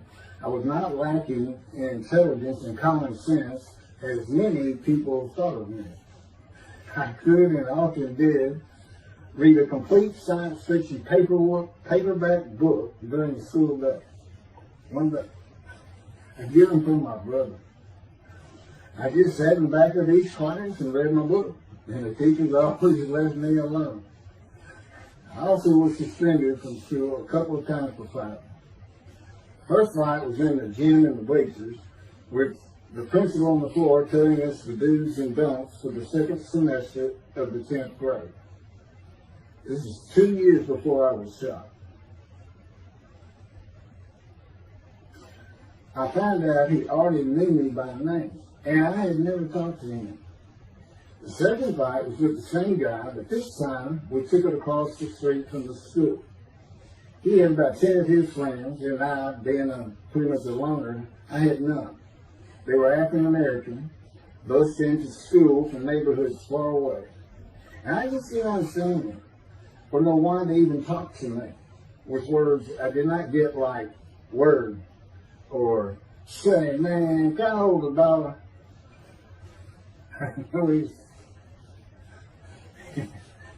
That is what started the fight in the bleachers. I hear from behind me and one stood to my left, saying, "Man, can I hold the quarter?" I turned around and he looked at it. And I said, "I did not have a quarter." Going with the principal, I undid my ponytail. My student sitting right behind me, and I'm well aware of that. And I brushed my long blonde hair and then reached into my pocket for some chapstick for my lips. And I pulled my hand out with the chapstick. Turned out I did have a quarter. And from behind me, I hear, "Saying, man, you said you don't have no quarter." To which I replied, turning around, "I don't have a quarter for you." The next part's kind of hazy.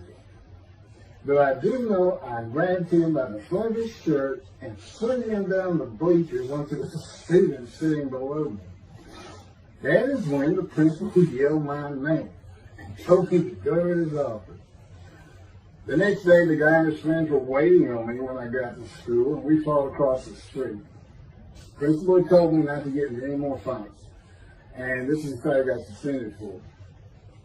I remember being in, after my suspension, being in the men's room and smoking a cigarette in a stall, and a group of African Americans came in, and they were talking about the fight. What I remember was hearing, "That white boy went Muhammad Ali on him." My favorite fighter. I even saw the Ali Foreman fight in Kinshasa there, live in Amsterdam in 1974. And some of my best friends in high school were African Americans, mostly on the track team where we could get to know one another. I still had run-ins with the general population of the African Americans, who everyone just called blacks back then. I never used the N-word and thought they would help themselves a lot if they stopped using it. Mostly I think they were angry at being busted in from neighborhoods far away. In fairness to them, white kids did not seem to like me much either.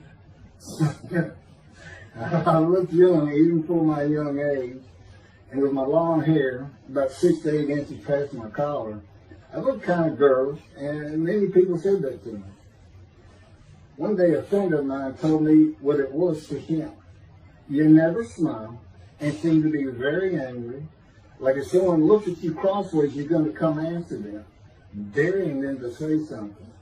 Like you want to fight. My next suspension for fighting began in middle shop, and it was all my fault. There's not a big deal with that.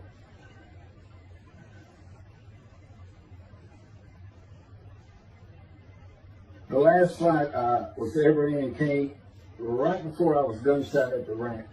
The accident really changed me and the way I looked at life. I never got in another fight after I got shot. It took some of the fire out of me. My longtime friend from junior high school and I were at Memorial Park at night and walked down a train track that ran through the woods, away from the streets and recreation areas. We went to the center of the long railroad trestle bridge that ran over a bayou to wait for a train to round the corner from either direction on a single track. When the train would round the corner, we had to run and jump off the trestle after clearing the bayou. We were drinking beer. As we were sitting, we started talking about the price of gas at 44 cents a gallon in 1975. And anyway, the trains weren't running. We got up to leave, and as we're walking down the steps, she said something about my father and about how to find oil and gas. And I turned around and just hit him with everything I had, with my right arm. And I realized what a stupid thing to do. I called him the Big Sweet. He's huge Norwegian. His hair was white and long and longer than mine. His hand was the size.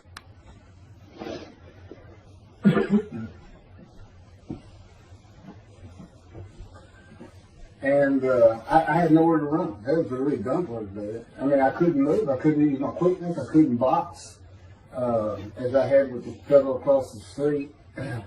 And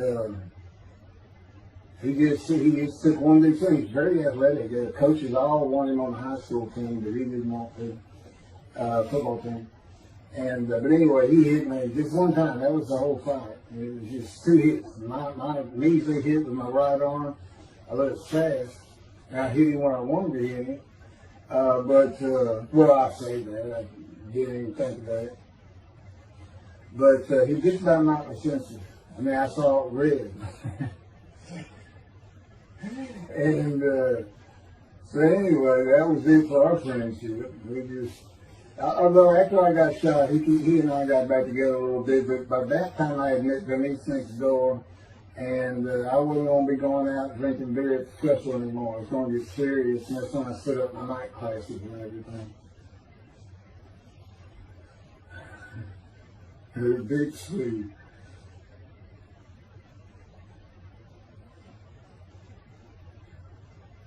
After the gunshot, I stopped seeing old friends, including Antonio and the Big Three, and spent all my time with Denise next door.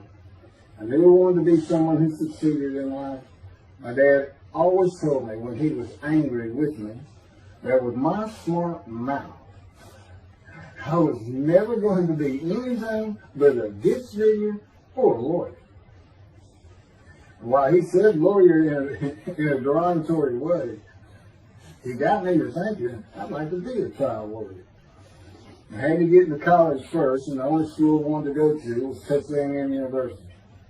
Anyone who had ever known me would tell you that I was not even close enough to being smart enough to go to any college, much less Texas A&M.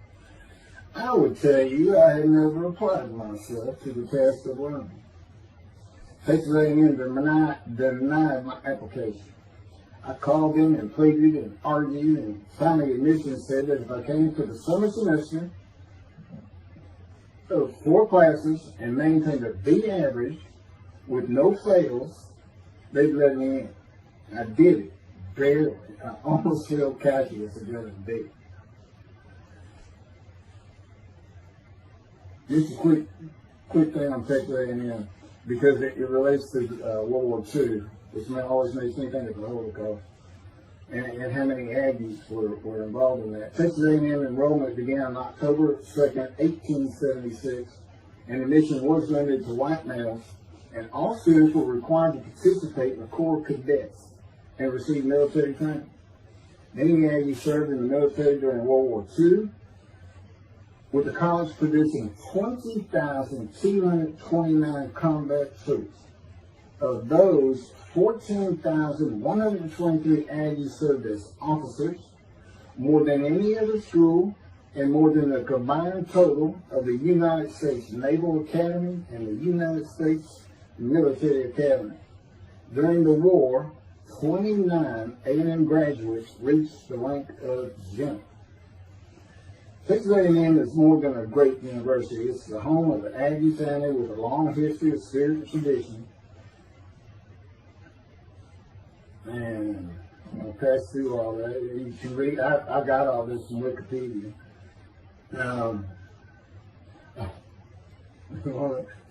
Like Notre Dame, it's a school full of tradition, especially notable at football games and in campus life, drinking beer at the Dixie Chicken. I had a good friend in what is now the volunteer Corps of Cadets, and we've been shooting pool and drinking beer all night. On the weekend, and finally left sometime after midnight. I walked my friend back to the quad, Corps Cadet Quad, a large open area where people could gather, surrounded on 4 sides by dorms for cadets only. And I dropped him off at his room. Before he shut the door, he looked at me, and not for the first time, said, "Want to race?" He's fast. Will you race me anything? I said, yeah. Of course, we were pretty much, we had a lot of beer. I said, yes. And he went to the end of the hall and took off at the other end of the hall. He was fast, but I was pulling away with just a few yards to go and hit the wall before I could stop. And busted my chin open. Blood's pouring out everywhere. People opening doors. Look, that's what the little guy did, the tall guy. Taller guy. I also sprained my ankle. These are my injuries that take very in. I also sprained an ankle so severely playing basketball with football players that I was in a cast for 6 weeks. And those were my only injuries in the 3 years of being here. It was the gun stuff that changed me and everything in my life. I married Denise when I graduated from A&M in '79. Just 3 years after graduating high school. I went through in 3 straight years. Because I had those hours from the first summer, I just went ahead and went the next summer too. And I got out of, and I had for most A&M students for 5 years. But I went through in 3. And of course that meant I never dropped a class. It also meant I had a low GPA, grade point average. And I didn't realize how important it was for admission to law school. I was denied admissions from every school across the nation I thought I could get into. I do not know how my dad knew about South Texas College of Law in downtown Houston, but he made some inquiries and found out the dean was a graduate of Texas A&M. And we're known for helping each other.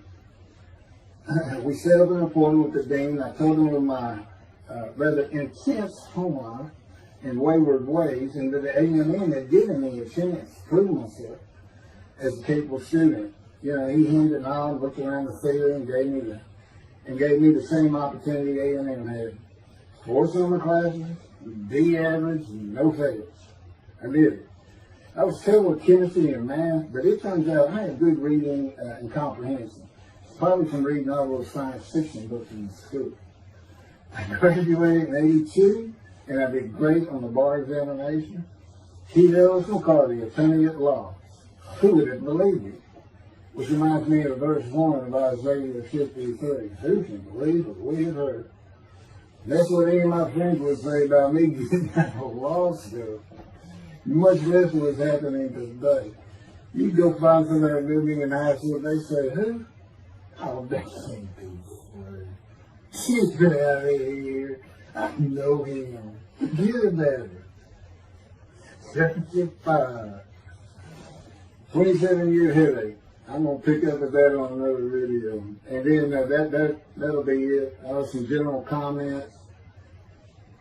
5 and 6. I'm not sure what 6 is. Yeah, 27-year headache. I'll go ahead and mention God in one of these actions. I won't say anything about the dog who took a hard left between my legs. It's about just with my knee, my leg, and I won't mention that. Or hitting the big Swede on the track. And then for me, my arm just took off. I wouldn't have hit him with my right arm. The things he is doing, and getting gut shot. Yeah, I think I would have figured out, you probably shouldn't be hanging out at this store anymore if you're going to be talking to the next show in front of you. Little things like that, he controls my perception. Little things like that in my life to make sure I am the man of Isaiah 53. If anybody thinks I'm going to back off saying that, they're wrong. I've been through too much. My whole life is dedicated to this time, the day of the Lord. As a matter of fact, what about my day? I said, what about my day? Well, he said, well, first of all, God's speaking with you and living with you. Most people say that's pretty good. I said, yeah. But anyway, here's something he's promised me that he lets me check out all the time. And I'm going to put on the screen.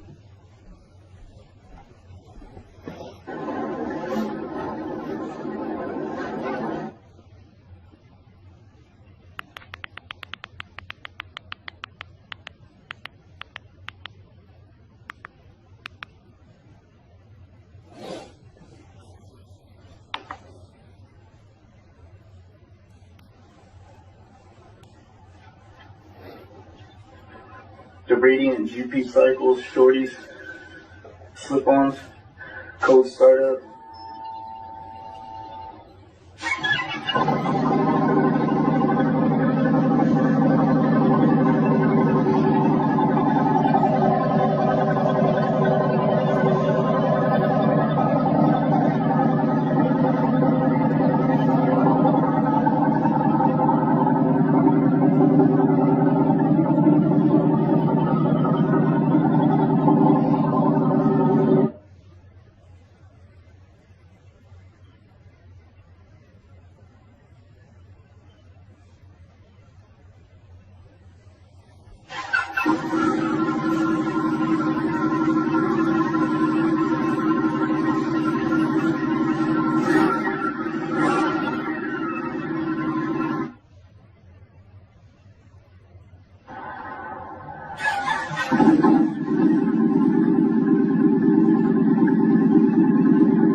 27-year headache.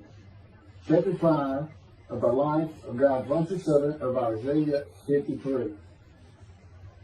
The same year I graduated from law school in 1982, my son Justin was born. In 1985, my daughter Brooke was born. In 1988, my youngest child and daughter, Laura, was born. I was making good money, though I expected a lot more. And my first job with a law firm that specialized in collections. I also tried my first civil case, which, while working there, which was a nerve-wracking event, first trial. The first day I entered the courtroom, the judge asked me if I was a law clerk. I had a very youthful appearance, though I was 28 years old, not 20, common age for a law clerk. My youthful appearance in junior high school and high school with my long, wavy, blonde hair, I usually kept in a ponytail, had way too many people tell me I looked like a girl. Eventually, though, at least to me, not one person in my entire life has ever said anything about my disfigured arm. I must have looked like a girl who would beat on you if you did. When I got mad, there was no hiding it. You could see it in my face and hear it in my words. When I was 28, Brooke was born. I tried my first civil case, and the bane of my existence on earth began. A never-ending headache that I generally thought to be associated with post-traumatic stress disorder. I had terrible nightmares from my youth, but now I seem to have begun grinding my teeth, causing the temporal mandibular joint, TMJ, to ache terribly during the day, and the whole side of my head, the muscular, I don't know what you call it, but underneath the skin of the skull, was always real tight. The tightening of the muscles. It was difficult to even talk to people at some points. For 27 years I had that headache. I tried it every time. Even surgery on the TMJ. And another surgery where the doctor severed my upper jaw and then trisected it from my skull and spaced it to fit my lower jaw. All to know that I could not stop the nightmares and the grinding of my teeth. Mouth guards helped my teeth, but the pressure was still there. I literally feared going to sleep. I didn't want to wake up the next day sometimes because I knew how bad the pain would be there again. It completely ended my dream of being a trial lawyer. So I got an associate position in an oil and gas firm and began learning how to prepare title opinions for oil and gas companies on tracts of land they plan to drill on. Basically, a title opinion is you start insolvency, which is when the state granted the land to someone, usually great, large tracts of land, and from there you get parceled out and cut up, and I'd be chasing one small tract within a very large one almost 200 years ago in the early 1800s, and I would have to create genealogical charts of heirship, for people who died without a will. And they had to know who the family members were. And I got very good at it. And I really enjoyed it. I did a small towns throughout Texas and into their courthouses where they would keep all the records of every transaction, of every piece of land in the county. But anyway, there's an awful lot to it. I do go into it in some detail in the book, but I'm not going to for this video.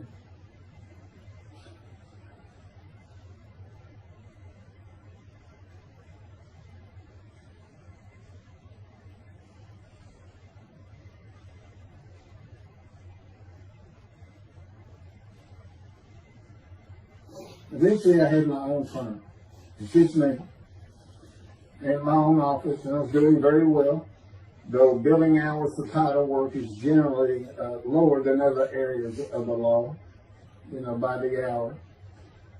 But I had also been involved in multi-million-dollar sales of production between oil and gas companies, probated wills, prepared affidavits of heirship, worked with landmen to fix title defects, appellate work, including arguments before justices, plea bargaining in criminal cases for defendants, and anything else that came my way. Then it all stopped, and once again I was fighting for my life in 2001.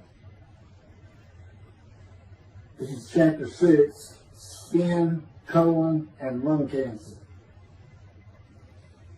Oh, just God would have me tell you, he gave me those headaches.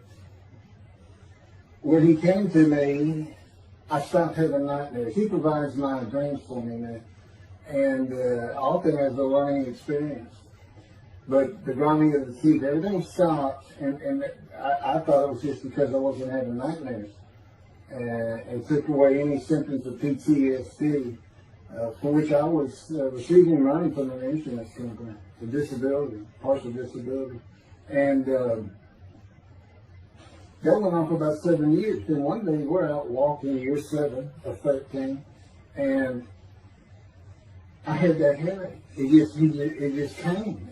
And I just stopped. And I said, "You got to be kidding. You did not give me those headaches." He said, "Yes, it is. It's necessary. You are considered the suffering servant of Isaiah 53. You had to suffer your entire life until you're suitable for my purpose." And that includes sitting every verse of Isaiah 53. At that time, I finally read it 7 years into all this. It was about year 2, I think. But yeah, he did. And, I ended up taking painkillers left and right and drinking with it, as so many people do. I was able to maintain, my life, my work, and everything, but it was enough to put the strain on my marriage that I pretty much blamed myself for it. And I told him, I did this the only time I got hot. Dysphagia me, gut shot, those things, they didn't bother me. But I said, you hurt my children terribly with that. Because I became a bad father. I mean, I wasn't the father I could be. I mean, they love me and I love them. We don't have any serious risks. They're off living their lives and they're all doing great.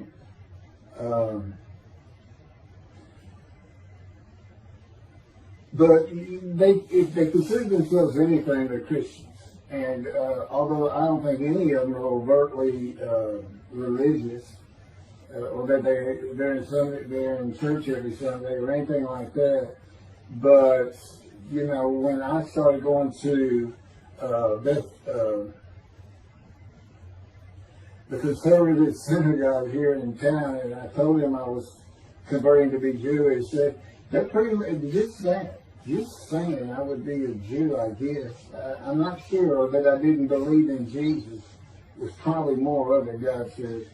But really haven't talked to them much at all in 7 or 8 years.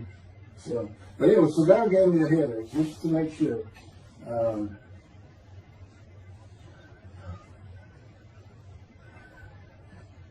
Anyway, I was married to Denise for 18 years, and we divorced in 1997 for irreconcilable differences. We agreed that she maintain custody of the children. The first to leave was Justin, and he came and lived with me. Then Brooke started getting in trouble, who is, as tough as she is beautiful. Her mom's very difficult to get along with.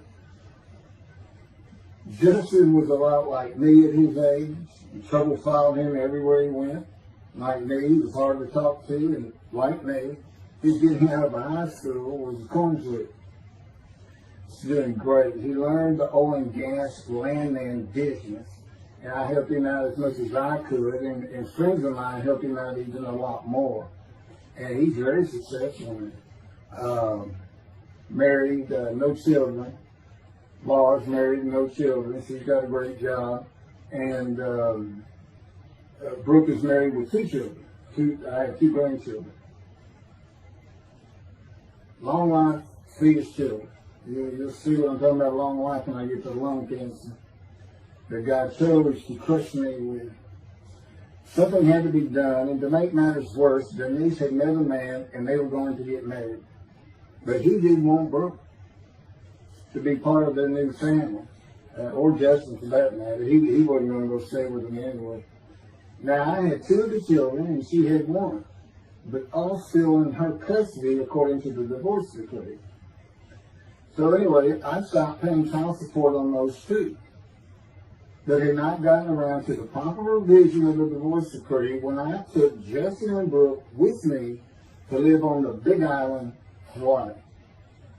Laura came with us to visit for a month.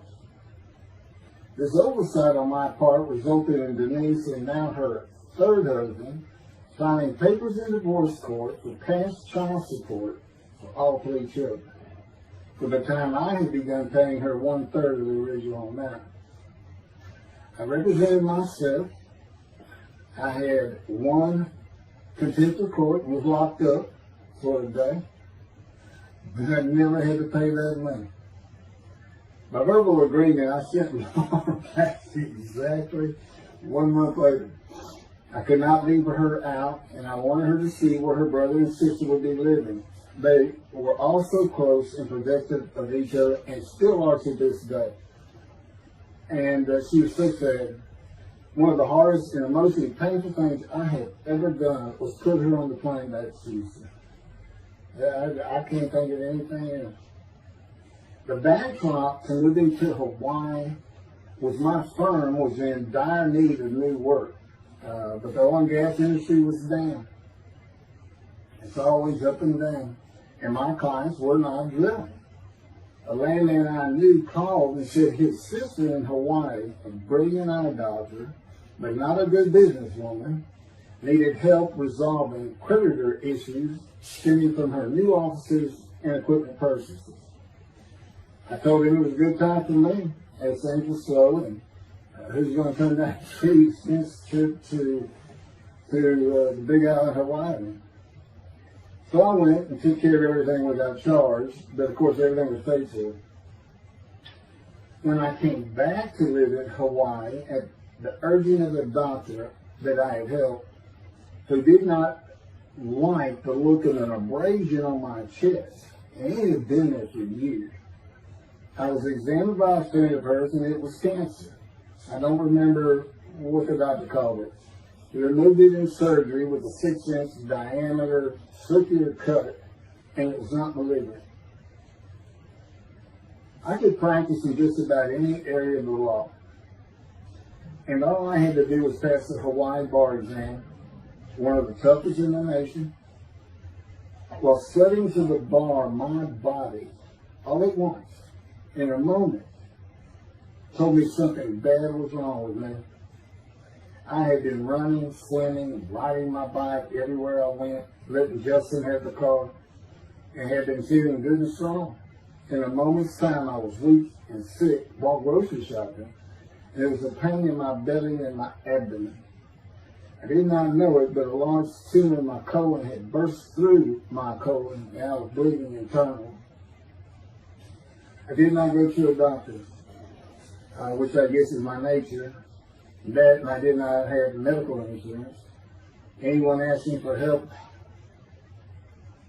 asking anyone for help unless they were at a critical stage, such as a bullet wound, was something I couldn't do. I mean, there's all kinds of personality disorders.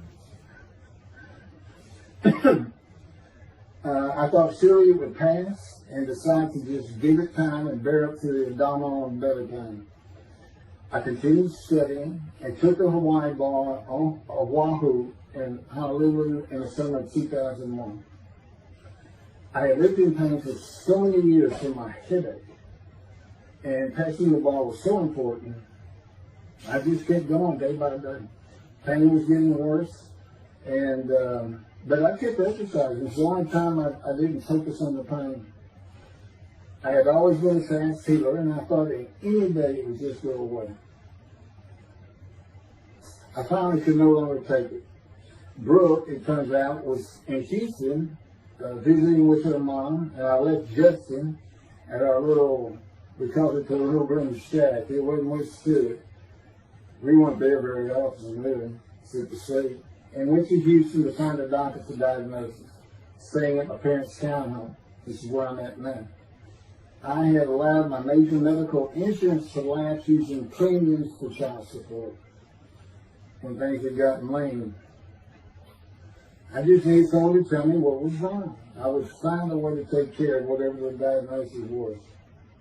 Early September, I was close to dying, lying on the floor of a dingy apartment of a friend who traveled for work. I could no longer get up to even try and get medical help. And I had not told anyone how bad it had become. Then the flames hit New York. Seeing how grief-stricken so many relatives were on the news, I began to think for the first time how awful my children would feel when they found out how and where I died all alone. So I asked my father, again, it cost me to ask people for things, for the money to pay for a colon examination that had been suggested by a doctor at one of those clinics you find in a strip mall, the only places I could afford. The doctor who performed the colonoscopy finally found what was making me so ill and unable to eat. A malignant tumor 6 to 8 inches long that had burst through my colon, and I was bleeding internally. You know, I come out of anesthesia, partial anesthesia, and he's holding this picture, and it's this great big purple blob, and he said I couldn't get the scope past this. Not a good way to wake up. To say it crushed me in my life is an understatement. The pain, the weight loss, inability to eat. All I could do was drink calorie drinks. Began about 4 months before the colon examination. That was 4 months of sheer pain. But as it turns out, I did pass the Hawaii bar exam. It was now early October 2001. The doctor told me, look, you don't have insurance. Go to Bentoff Hospital. That's the hospital I went to when I got gut shot. Gunshot. I prefer gut shot. Sounds good. Forget it, man. And he gave me the picture from the procedure showing what he could not get the scope past. He's shaking his head and saying, you should have come in much earlier. So I went to Bentown thinking I was here in 75 on October 5, dying, but I did survive. And here I am again on the first week of October 2001. Showed the pictures to the admitting nurse. Instead of them sending me to the waiting room, she just looked at me and she said, Mike, this is a public hospital. I mean, you can wait all day long to have a cold check. She looked at me and said, why did you wait so long? And how are you still alive? And I told her, I have no idea. She did not send me to the waiting room. They had an orderly take me immediately to a room. There they hooked me up to a morphine machine where I could hit a button at a time interval I could no longer remember and receive a small dose. I didn't know I never missed one. I was very depressed. My parents who waited in that line for admittance with me looked so sad and depressed. It was not one of my better days, though I finally had some pain relief. Day after day, I lay there waiting for the next test they would run. It was during this time I received notification that Denise had filed papers in the divorce court to recover monies for the time I was taking care of 2 of the children. That's also when I received notification from Hawaii that I had passed the bar exam. So, Bentoff Hospital, what a lifesaver. I mean, young surgeons in like Baylor University, medical schools, it's a prime position to get your hands on if you're going to be a surgeon. Because you're in surgery all day long and all night long. As long as you can stand up, they're bringing people in. It's just a real hot spot in Houston and a great hospital. But it's not a place you want to stay. You really don't. My doctor would come in and be out so fast, I never knew what was going on. He did tell you my previous surgery to my abdomen, where they opened me up from stem to sternum, complicated removal of the tumor. On October 25, my son's birthday, who was now stuck in Hawaii, They cut me open again and removed the tumor. It was about a week or so later, I was released and was scheduled for chemotherapy. I returned to the dingy apartment all alone, and I just stared at the television for weeks. I did, and chemo was so depressing for those who had to go into it. A small room with big chairs for about 20 people who all looked like death, including me. Everyone with an assortment of bags of chemo dripping into our arms for hours. It took about 8 hours before I really got sick from it. I had to park a long way to avoid paying for parking and drive a long way to the apartment. It was a very gloomy fall in winter. When I completed my chemo of once a week for 6 or 9 months, more tests were scheduled. I do not remember how many months the chemo lasted. I do remember I did not finish, missing the last 3 sessions. At the end, I could not get out of the door without bursting into tears and just not going. It just wore me down to nothing. On the right side, it was my goal.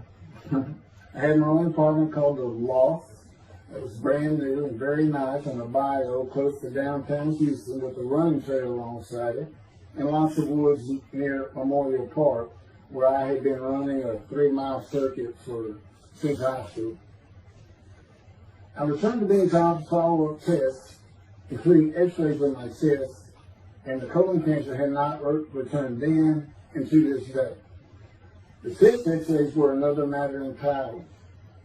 The doctor told me he had bad news and showed me the x-rays telling me the white spots I was seeing was cancer.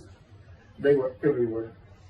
Lungs full of cancer, he said, at a stage I could not be treated with any success. My dad was with me, and I asked the doctor, what does that mean?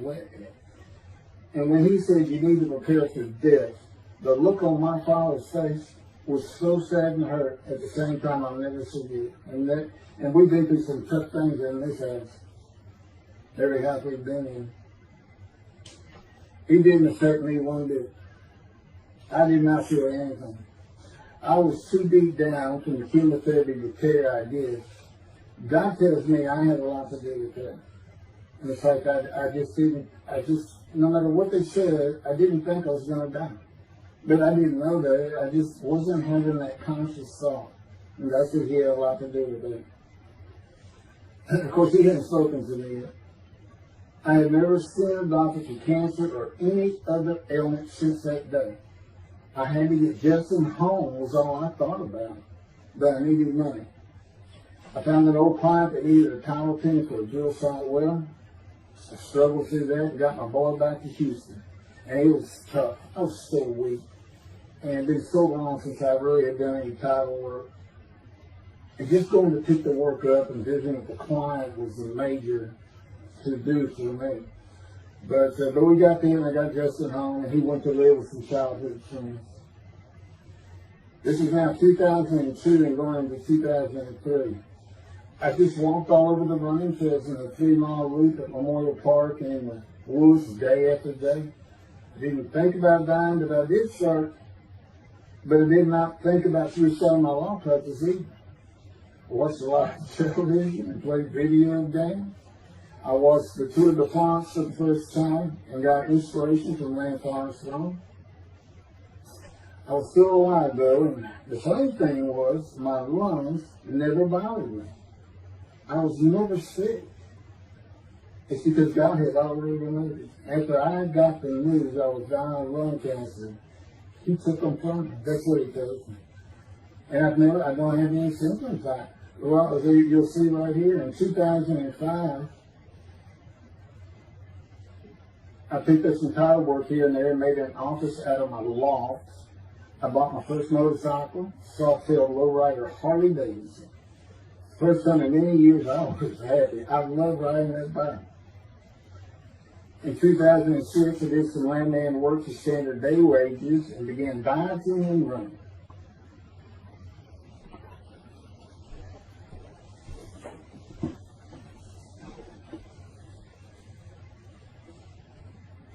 And once again, my camera only goes for 29 minutes and 59 seconds. And I'm going to back up just a little bit. In 2006, I did some land work for standard day wages and began diving and running. I had never been a swimmer in terms of training for it. I love the water and swimming, but I never trained with laps of different paces and various distances. Mostly because I was so slow, because of my right arm. I was reaching an age, though, where endurance in my running was more important than speed. And so endurance swimming was too. In Hawaii, I had seen the athletes come to Kailua Kona, where we live and where the Ironman triathlon begins and ends. Matter of fact, my little green shack was just right on the route where they start. That was a fun week. And it was amazing watching the athletes train and prepare for the race. I would think to myself, a human being, a human body cannot do what they are doing. Yet they were and they did. It's just amazing. I decided to learn how to swim more efficiently and how to train for distance and endurance. Get a regular and triathlon bike and innocent triathlons. I was still alive and finally a direction and purpose in my life. Training every day for long periods of time. It really helped with my headache and I slept better. In 2007, I signed up for the March 30, 2008 Lone Star Half Iron Triathlon in Galveston, Texas, and the October 5, 2008 from Longhorn Ironman 70.3 in Austin, Texas. You cover 70.3 miles, and you got to do it under 8 hours. And I did real well in the first one. As far as my time, it's 7 minutes, 7 hours and a little bit, but I barely made it without disqualification in the one in Austin. And it was primarily because of the hills. It's this very hilly area in central Texas, I did. But I did make it, and swore I'd never do another one. But I did that after the first one too. It's tough. My insurance is still paying for my inability to work, primarily based on the headaches and a diagnosis of PTSD. So I was not working, and I got real serious and trained to swim the 1.2 miles in the ocean, and that would be in Galveston and in a lake in Austin, 56 miles on the bike, and a half marathon, 13.1 mile run. That's what I was able to do with a diagnosis in 2001 of lung cancer that could not even be treated, stage 4. And that's just about impossible. It would take a miracle of God for that to happen, because generally you're going to die within 1 year. They say if you get lucky with good medical treatment, you might make 5 years. But 1 year is standard, if you can make it that long. That's not proof that I offered myself to guilt for God. Because you can't, it's not something provable. All you can do is see the result of that offer. And again, guilt and emotion. I got voice videos and everything to get too detailed on it. But that is the proof. You know, I got the colon cancer 20 years ago when the plane hit New York. And it's but that was 2001, right? Too many things go through my mind when I started thinking about those cancer years. But God, He removed it. He had something for me to do, but that's verse 10. God chose to crush him with his disease. And as I've mentioned, the reason He chose that is to show that I was blemished. The fact that could not possibly be an offer for sacrifice, because He knew what the Gentiles were going to do. They were going to put an unblemished lamb in there and call the Jewish people's Bible their own, and use the laws of Leviticus, not unlike Mr. Toby the Singer and his 6 million blemished ram sacrifice by Hitler, the righteous servant of God. How that seems to read. He's welcome to respond any way he wants to do that. But it's on the video, it's in the book, it's in quotes by him from his midrash, from his site, and he said, share this with everybody. Everybody can take it. Just share how great my knowledge is. Well, it's lacking in some areas. There's no question he's an intelligent man, but his reasoning capabilities, in my opinion, at least it's Isaiah 53, are severely wanting. I am that man. And God's going to give Christians hell with it and with me. Just like I just heard this for the first time on the video. When all of a sudden he had me say that Jesus announced he wasn't the man of Isaiah 53 on the cross when he said, Father, Father, Father, why are you forsaking me? Because he was about to die. In Isaiah 53, who he thought he was, and he's not, he didn't fit the verses, but he thought he was supposed to be exposed to death, but given long life. So boldly he goes into the Roman Jerusalem and gets himself taken up. He's not worthy. Delusional, yeah, maybe. But as far as I'm concerned, he's nothing but a story. He never existed. The story starts with the sayings of the Red Sea Scrolls and the teacher of righteousness. Real quick, I'll go over that. Here's the thing. Their founder is called the teacher of righteousness. Okay? They were great followers of Isaiah. They had the great scroll of Isaiah. They're prolific writers and copyists. They had their own gate at Jerusalem. The Ascen's gate. Now, the New Testament never mentions them. You got Pharisees, Sadducees, Ascens, but they never mention an Ascen. If Jesus, quite frankly, would have been one of them. Because they embody who he is. They didn't like riches, hated sin. They didn't like material things. They removed themselves from Jerusalem in the most part to those caves by the Dead Sea for that very reason. But they did have a gate. They still had people who would be there. And you know what they would do at the gates? Tell stories. That's what you do. You tell stories. And it is a great story. Here's this guy. He's connected with God. Back then they believed men were gods. Caesar was his god. Over in Egypt you had the same thing going on. It's common thought that men could be gods. And this story just springs up. And they didn't even question. They'd have gone and questioned him. I mean, they're sitting right front and center in Jerusalem. You think they didn't hear this man walking on water, raising the dead, feeding 5,000 with 2 fish and 5 loaves, turning water to wine? That alone, Rome would have said, Caesar would have said, he does what? He turns water to wine. Bring him to me. Don't touch a hair on his head. You don't kill the man who turns water to wine. You send him out with your arms, make your men half. It's there's so many ridiculous aspects to it.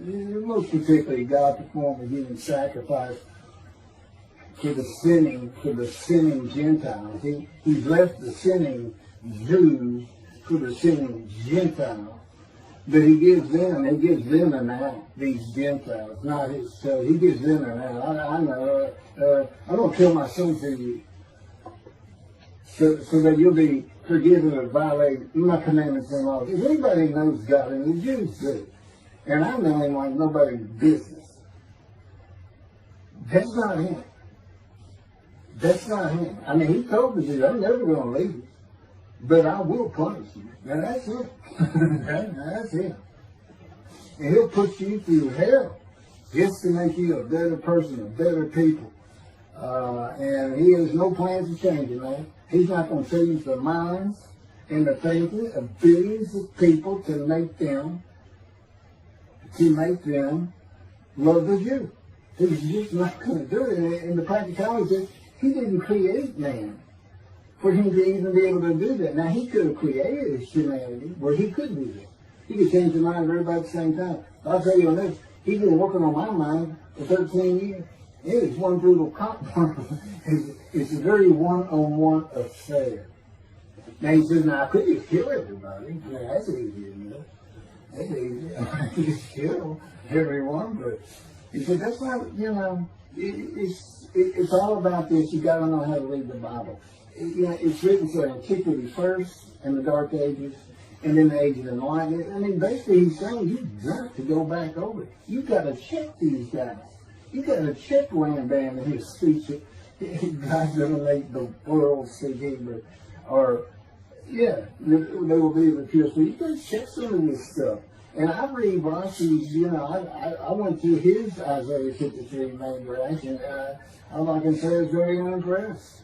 I see what he has to say in Malachi. He didn't pick up on any of this. He didn't know what the angel of the Lord is, the angel of the covenant that you desire. He doesn't know how Moses goes by, a burning bush is not consumed, the angel of the Lord is in there, and God speaks. I do. To me, it's just like, it's just some basic concepts, and all of a sudden, and quite frankly, it'll open up the scripture to the Jews. They can put the Talmud aside for a little while. But I will say this. God says, if you can study it, study it. There's all kinds of great things in it. Just be real careful about what you teach in it. And it's useful for heaven.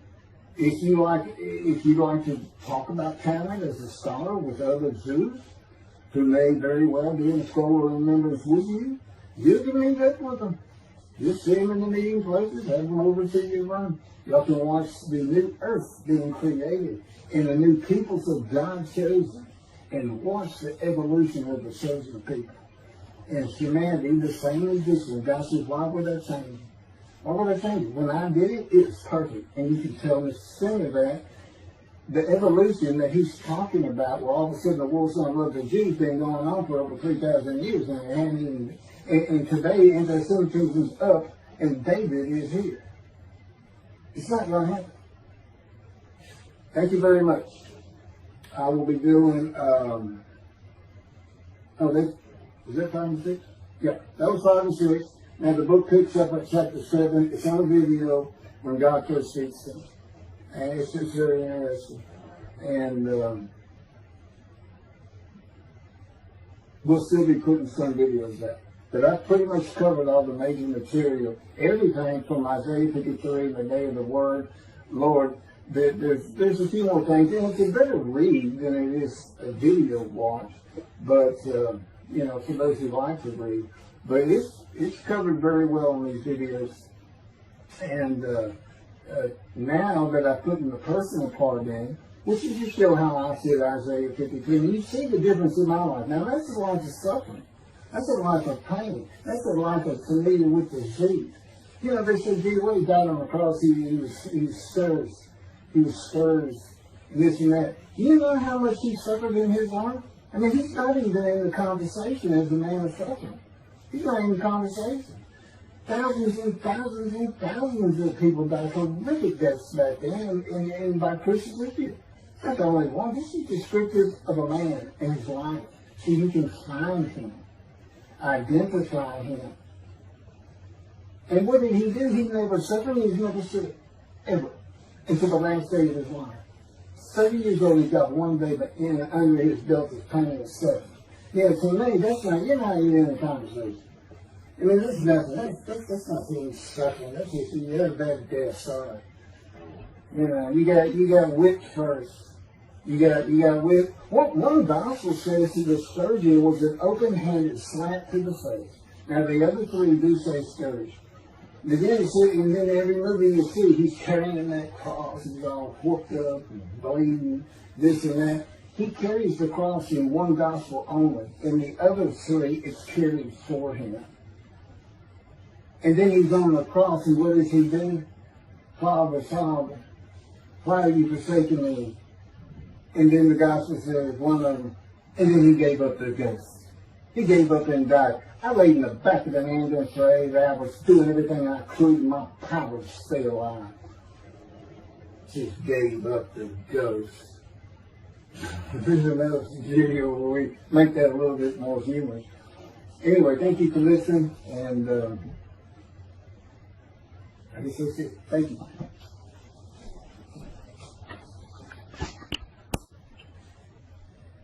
This is a video that leads into a brand new very distinct, not heard from before, commentary on Isaiah 53, which begins actually in Isaiah 52, is comprised of 7 videos I put together in the last month or so. And I'm just putting them all together with a lead-in video explaining these things and why it's so new, novel, and has such a different view of the scripture from that which Judaism teaches regarding a Messianic era when David comes, the descendant of David. They often refer to him as King Moshiach. Moshiach means the anointed one. And you'll get the idea from the title of this video real quick. God speaks to an atheist. And it began like this. The doctors who gave me 1 month to live from lung cancer in 2002 that developed from my colon cancer metastasizing would have been surprised that I was still alive, to say the least. I had stopped thinking about the lung cancer years before. The white spots in the x-rays that filled my lungs like the stars in the night did not inhibit my breathing or slow me down in any way. At this point in time, I'm training for my first triathlon. And I didn't start small. I did a half Ironman. It's 1.2 miles swimming in the ocean, 55-mile bike ride, and half marathon, 13 miles. They call it the 90.3. One Saturday in the fall of 2007, I was cooking lunch in my small kitchen, post-divorce, and at the stove, when God said, from just a little behind me, as though somebody was speaking to me right here, and above my right shoulder, which is this figure, wash your hands. I turned around to the sink, washed my hands, and turned back to the stove. Now understand, I've been an atheist for 50 years. I mean, I completely denied the existence of God. And then from right here, a small, quiet voice, like an account they had with Elijah at the cave, said, wash your hands. And I simply turned around, washed my hands, and went back to the stove. I didn't say a word, and I didn't even keep thinking about it. I just did it. That was it. It was as though he had always been there. Just as to Adam.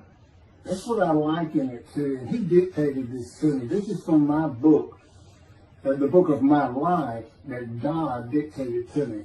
It's called The Righteous Servant of God of Isaiah 53.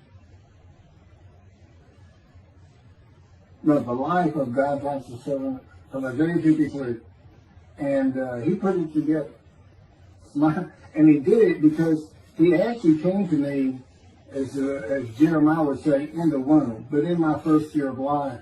And like Ezekiel, lit and entered me. So that part of chapter 11 of Isaiah happened well over 62 years ago. That's when that happened. That's when Moshiach was here. For all these rabbis and commentators who have been saying, he's here, no, he's here. Well, he's been here, I've been here a long time. I just wasn't prepared and hadn't even heard his voice yet.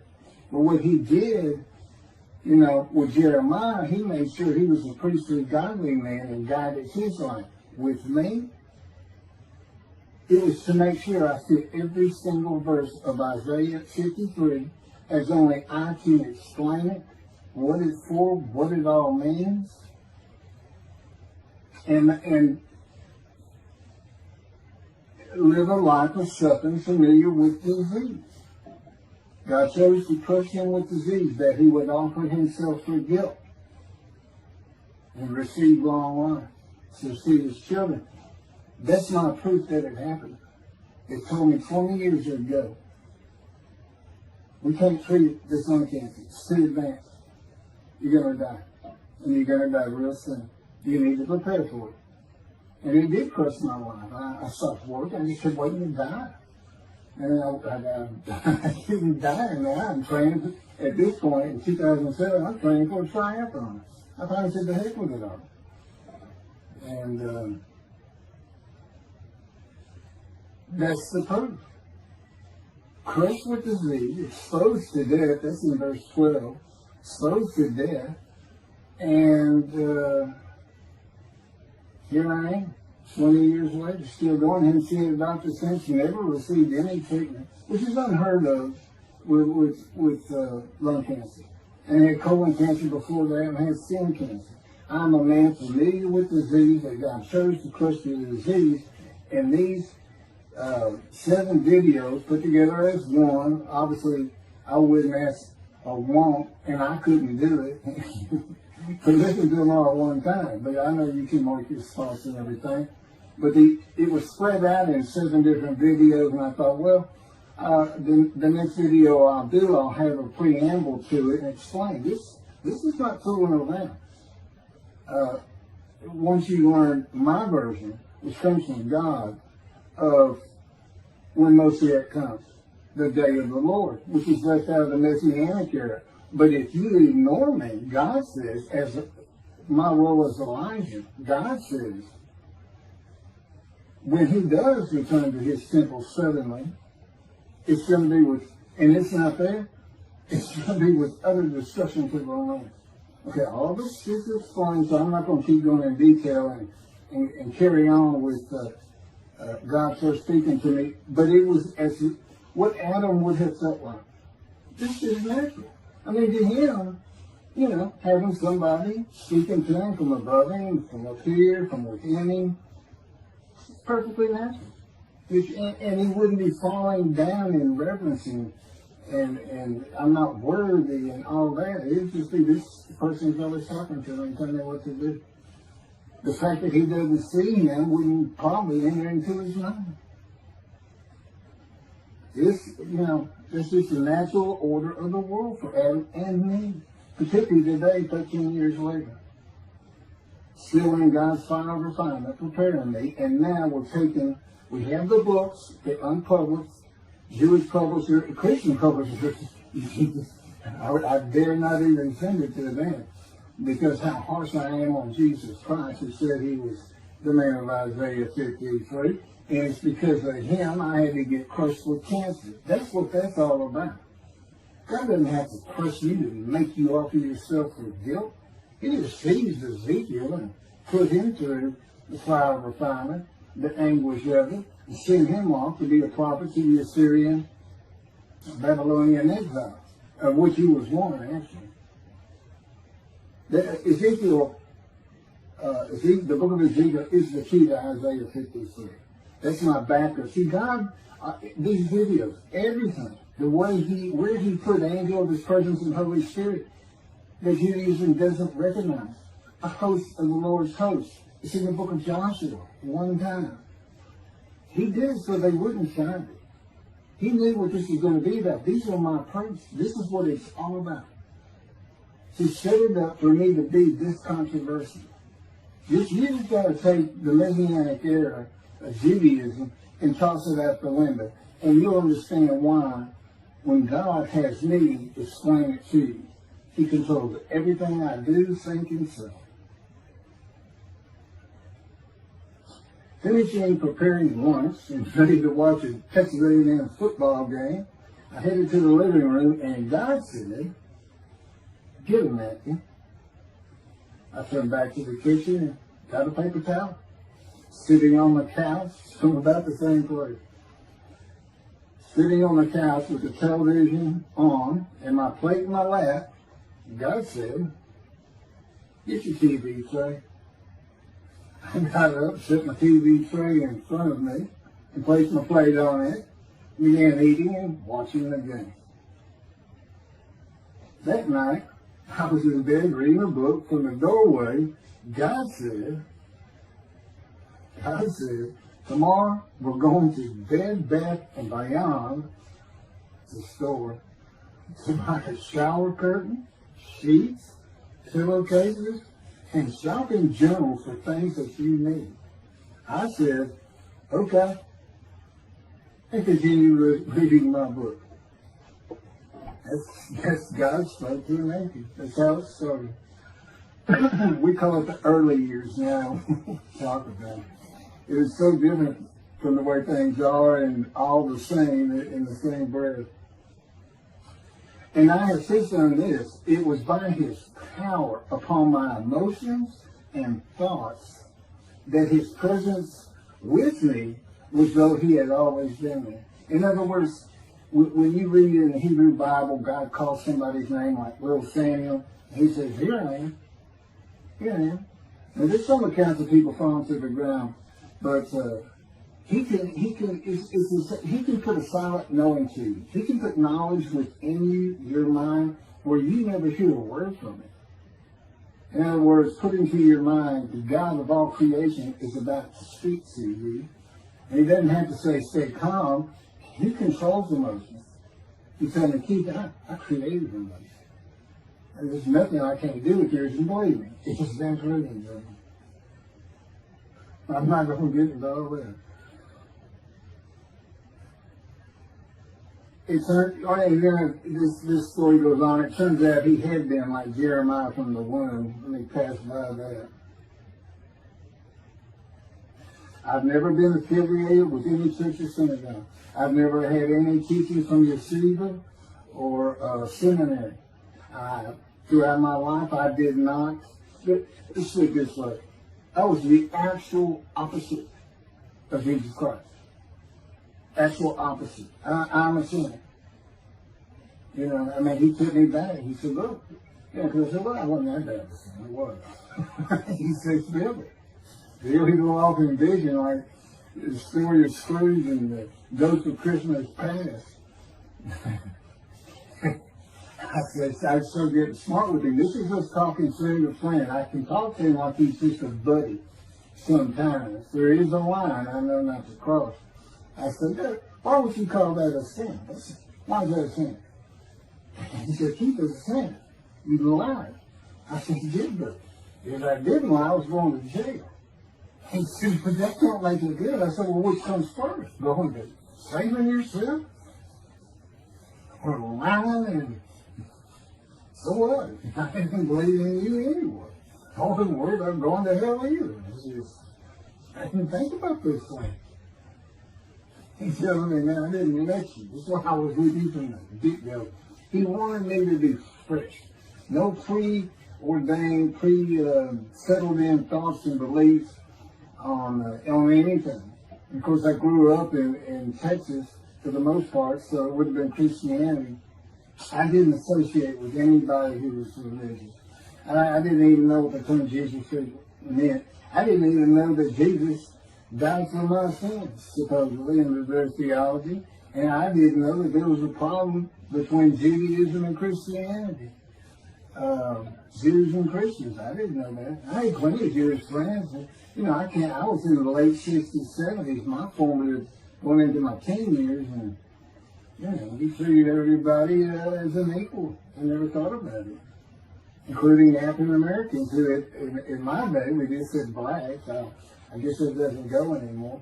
But they're great friends of all kinds.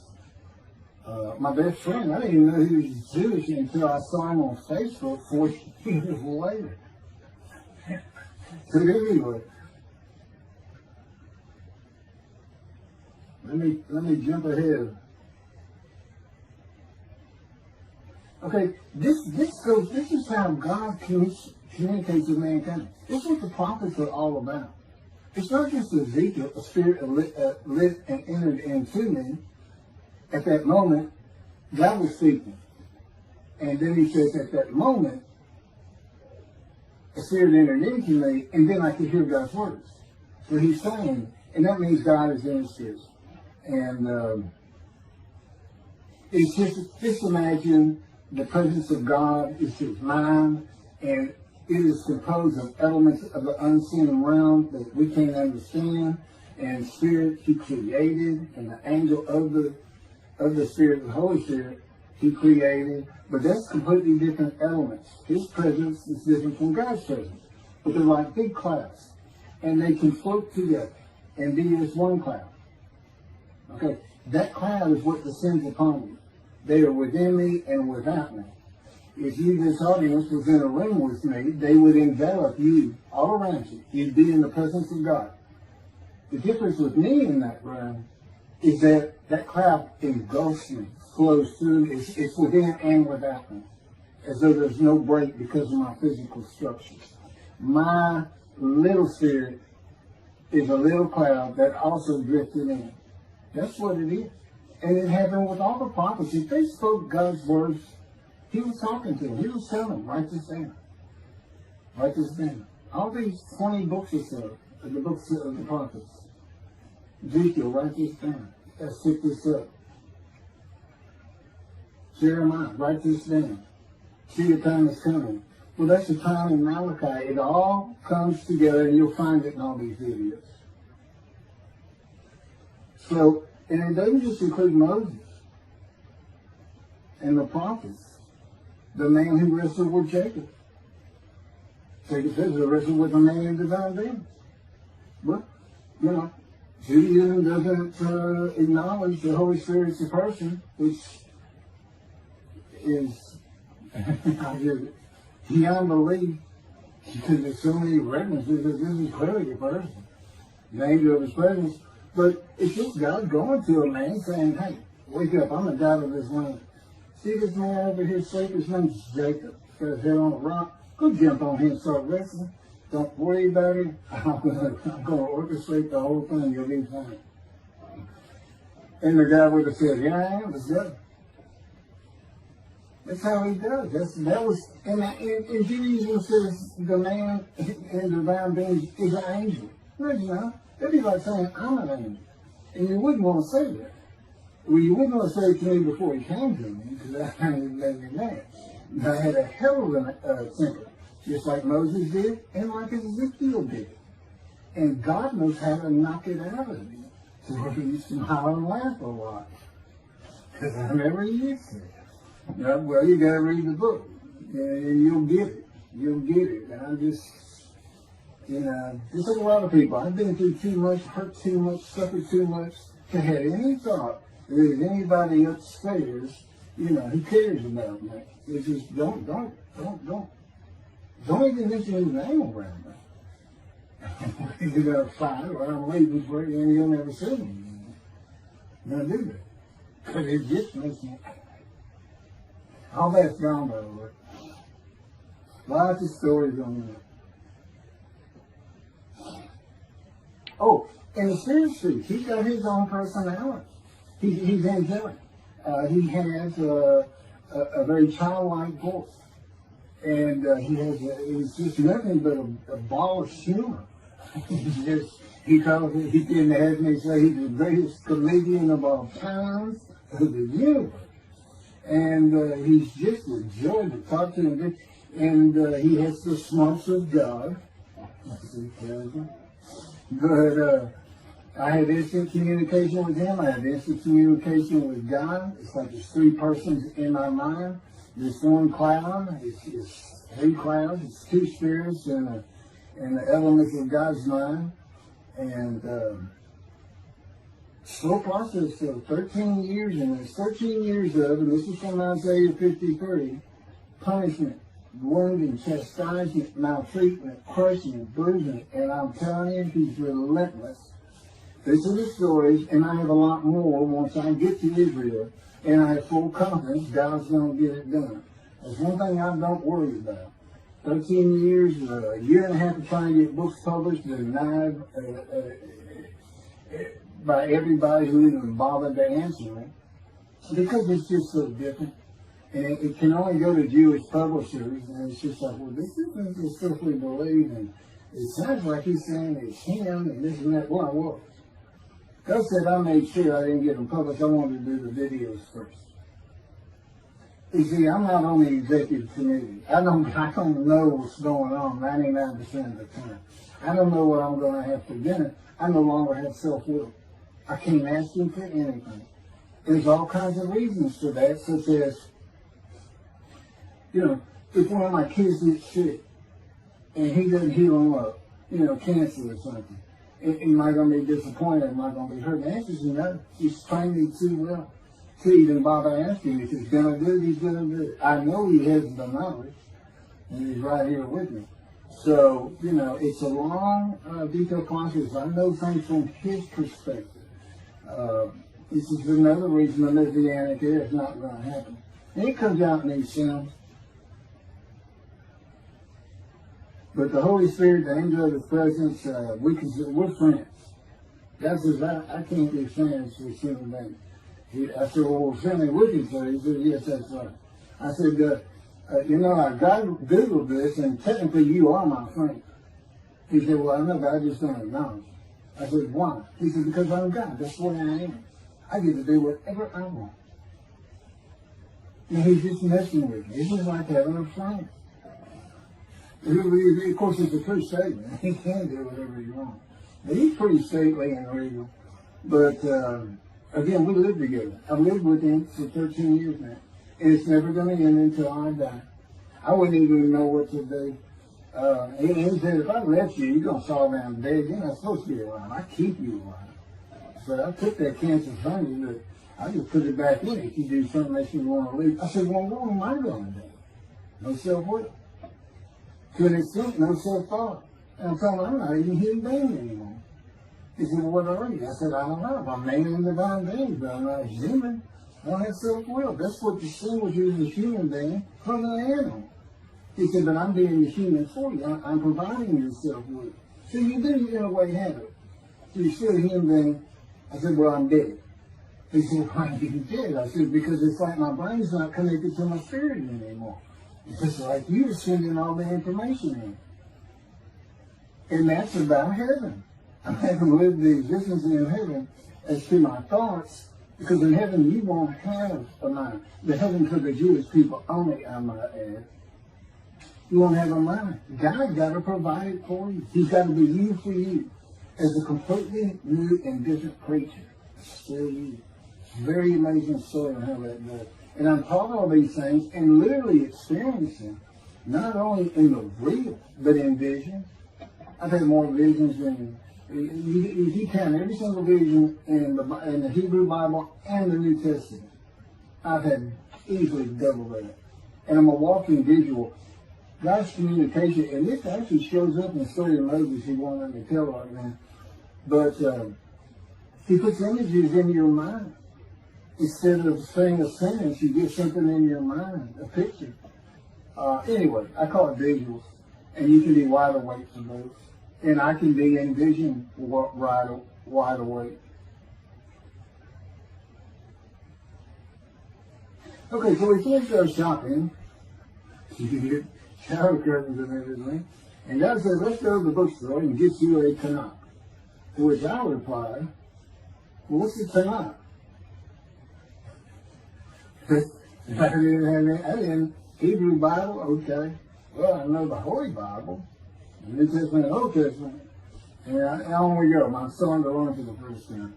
At Barnes and Nobles, we looked at all the Hebrew Bibles and purchased the Jewish Publication Society's Tanakh, the Holy Scriptures, which is a translation that began in 1956 and was published in 85. And then he spent 30 years on the Leningrad Codex, the oldest Hebrew Bible in existence. They started from scratch. I hear these rabbis and people saying, well, I know what these translations are, this and that, and this, and God says, just go with the JP is. They hit it right just about every single time. I've only found one thing that I don't understand how they miss it. But it's in 53. It's the 1985 edition. That's the best translation you can get out there. And I don't just hear God say to me. His presence is heavy. And I'm also, it says he pinned Ezekiel's arms behind his back with his cords of power. And by his cords of power, Ezekiel could not leave his house. That's in Isaiah 53. He took him from the land of the living. Took him from society. The man of Isaiah 53 lives, so he's taken from society, but that doesn't, from the land of the living, that doesn't mean he died. And there's no crucifixion in 53. So, you start to see how Ezekiel is so important in this. And that's where you find out about the covenants of friendship that come with God in the day of the Lord when Moshiach comes. Again, you don't hear anything about it in this Messianic era. I'll tell you this. I think the Jewish people are going to like this better. I think throwing out all that rubbish Judaism's been teaching from back in antiquity, that's where they're stuck, and see what's really going to happen with God coming back, a man in divine being, with the capabilities of Moses, Elijah, the descendant of David. All their attributes, okay, are in me. I can be each and every one of them, and I can be all four of them at one time. And God can speak to me. So, it's going to be fun, and he wants a simple rebuilt. That's the purpose of Isaiah 53. It says, a purpose which might prosper of God. But it doesn't tell us what the purpose is. Well, we find it in Malachi 3. I sent my messenger before me to clear the way for me, and I should return to my temple suddenly. But the covenant that comes with David says, I'm going to place my sanctuary amongst you. He already knows it's not going to be there. And then we have Elijah in Malachi 3. Well, he's got a purpose that might prosper. And if it doesn't, God comes with utter destruction to the land. And again, you don't hear it with the Messianic era. Utter destruction to the land. To 7 million Israeli Jews. How can you not read that and go, that sounds an awful lot like, I'm going to raise up armies against you. How can you just ignore that? Well, anyway, we're going to see stuff. And the purpose that might prosper, I never believed that. I think they just puts the man of the righteous servant of God in 53. I think that puts him with, he's got the same purpose as Elijah. Elijah is supposed to bring the families back together through the laws and teachings God gave Moses, or being mindful of them. That's the new covenant. It's an amendment. It's an amendment that also has a new inclusion of sin forgiveness. Over the last 63 years, God's presence has resided in Texas, Louisiana, Florida, and Hawaii. And he is more than ready to return to his land, Israel. Because wherever I am is where his presence is, and those are all the different states I lived in over this time period. Wherever I go. And in fact, if you see me in Israel down at the old city or down at Tel Aviv, you can turn to your pen and say, hey, I know where God is. And say, really? I thought he'd have let, some people say he died. He said, no, see that guy over there? He's all around that guy. And some say inside too. That's what it's going to be like. God said, when did Israel, we're never leaving again. I said, I want to see Great Britain. He said, it's like, did you use that for something? I'm like, oh. Yeah, that's good. I hope I fry if I hit the border and cross over. I'm going to just burn up. It's a combustible flame. But anyway, that's where he wants to be. And I'm sure he's going to get there. This purpose that might prosper, again, I think it just shows the purpose of the righteous servant and a purpose of Elijah. Because he knew I was going to be teaching. There's only, in the day of the Lord, as you would imagine, he wants to have all the prophecies fulfilled, be done with the prophecies. And there's only a handful, 4 men to come that we've never seen. The descendant of David, prophet like Moses, Elijah, and of course the righteous servant. We only had one description. Even the sages knew you got to have a description of the descendant of David. It's Isaiah 53. They called him in the Babylonian Talmud the leper scholar. You see me referencing it on just about every video. In other words, I'm saying, look, it's not Jesus, it's not the people of Israel that's taught today. It's this guy from the Talmud that just hadn't come yet. You just didn't know, didn't have a man that fit the description. Well, you do now. And two covenants. The friendship covenant, which is actually in two parts, Ezekiel 34 and Ezekiel 37. One part of which is, I'm going to put my sanctuary amongst my people. And the other part, interestingly enough, has to do with the land blooming again, which is Jeremiah 31. See, a time is coming, the land will bloom again. See, a time is coming, the cities after desolation of many years, 2,000 plus actually, will be restored and Jerusalem rebuilt. And the Jews shall never be defeated again. Okay, now we just talked about other discussion, likened to armies being raised. But here it is in this friendship covenant, Jerusalem being rebuilt. If that's done, then you'll never be defeated again.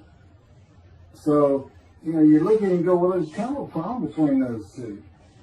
And what I think it means is he's going to get the temple built now that Jerusalem's been rebuilt and he's come. That this might prosper, because it kind of gets it. So what is the purpose of God might prosper? Who thought he could do everything? And he said, well, in large part, my people got to listen to you. They got, especially the rabbis, they never listen to my prophets. They're all full of themselves. And they know everything. Well, he starts getting angry. And see, that's not good for me. Because all of a sudden he wants to make me better, which means suffering. You gotta keep them away from those ladies. I feel the spirits, they're going funny. Get the funny guy around here. We talk friend to friend too. Well, anyway, I'm going to let you. There's a lot more, but this story is in my book. Hopefully, after spending time and understanding who I am, and this is here, it's happening. I don't care what the rabbis think or say. Look, I'm a prophet of God. I'm a man in divine things. If I say something contrary to what they think and say and believe, they're wrong. Automatically, it's a given because God is telling me all these things. It's His book. They're wrong automatically. And He is livid that I'm having this problem with Isaiah 53 being the people Israel. Well, it's in the videos, but you ought to see the arguments they really put back before that for Isaiah 53:10 and other verses. Rabbi Tobias Sandra, this Judaism, he went Christian. The Christians went to the laws of Leviticus, animal sacrificial laws, and said Jesus is the unblemished lamb. That's why, and they're using, Leviticus where you could offer a lamb and for unintentional sins, but nevertheless, they turned it into he was a human sacrifice, which he says himself. He says God no longer wants bulls and goats for sin. He prepares my body for sacrifice. He's really talking about it, and God made the sacrifice to Gentiles so that they didn't have to obey His commandments and laws. From an atheist who comes in with no religious background, I read that and I look up face to face with God wherever He is at that moment. And I say, you gotta be kidding me. People believe this? He said about 2 billion right now. So I'm not going to bother trying to tell you how many there's been in 2,000 years. God made a human sacrifice for me so I can go to heaven and I can go kill somebody if I want to. I can go beat my wife and my kids. I said Jesus again. God was teaching me the New Testament, and this guy at one of these mega churches came up to me and says, if you do accept Jesus Christ, you're not just forgiven of all sins that you have committed. You're forgiven of every sin you're going to do in the future. I said, really? He said, yes, really. He said, Jesus knows you're going to do it, and He already forgave you. I said, right, okay. So, if you're a Christian, you can just sin all the time, because Jesus knew you were going to do it. I haven't actually heard that taught, but that's it. Okay. This year in Jerusalem. Enjoy the books. Don't try to look at the video. Don't try to watch them all at one time. But what I did is I put them together for you in the order they should be. And I just thought it'd be easier. And we're kind of coming to the end of our videotaping for a little while, it seems like. Again, I'm not on the executive committee with God and His Spirit. I never really know what we're going to do next. And the books are at keithmccarty.wordpress.com. You can find that on my YouTube channel.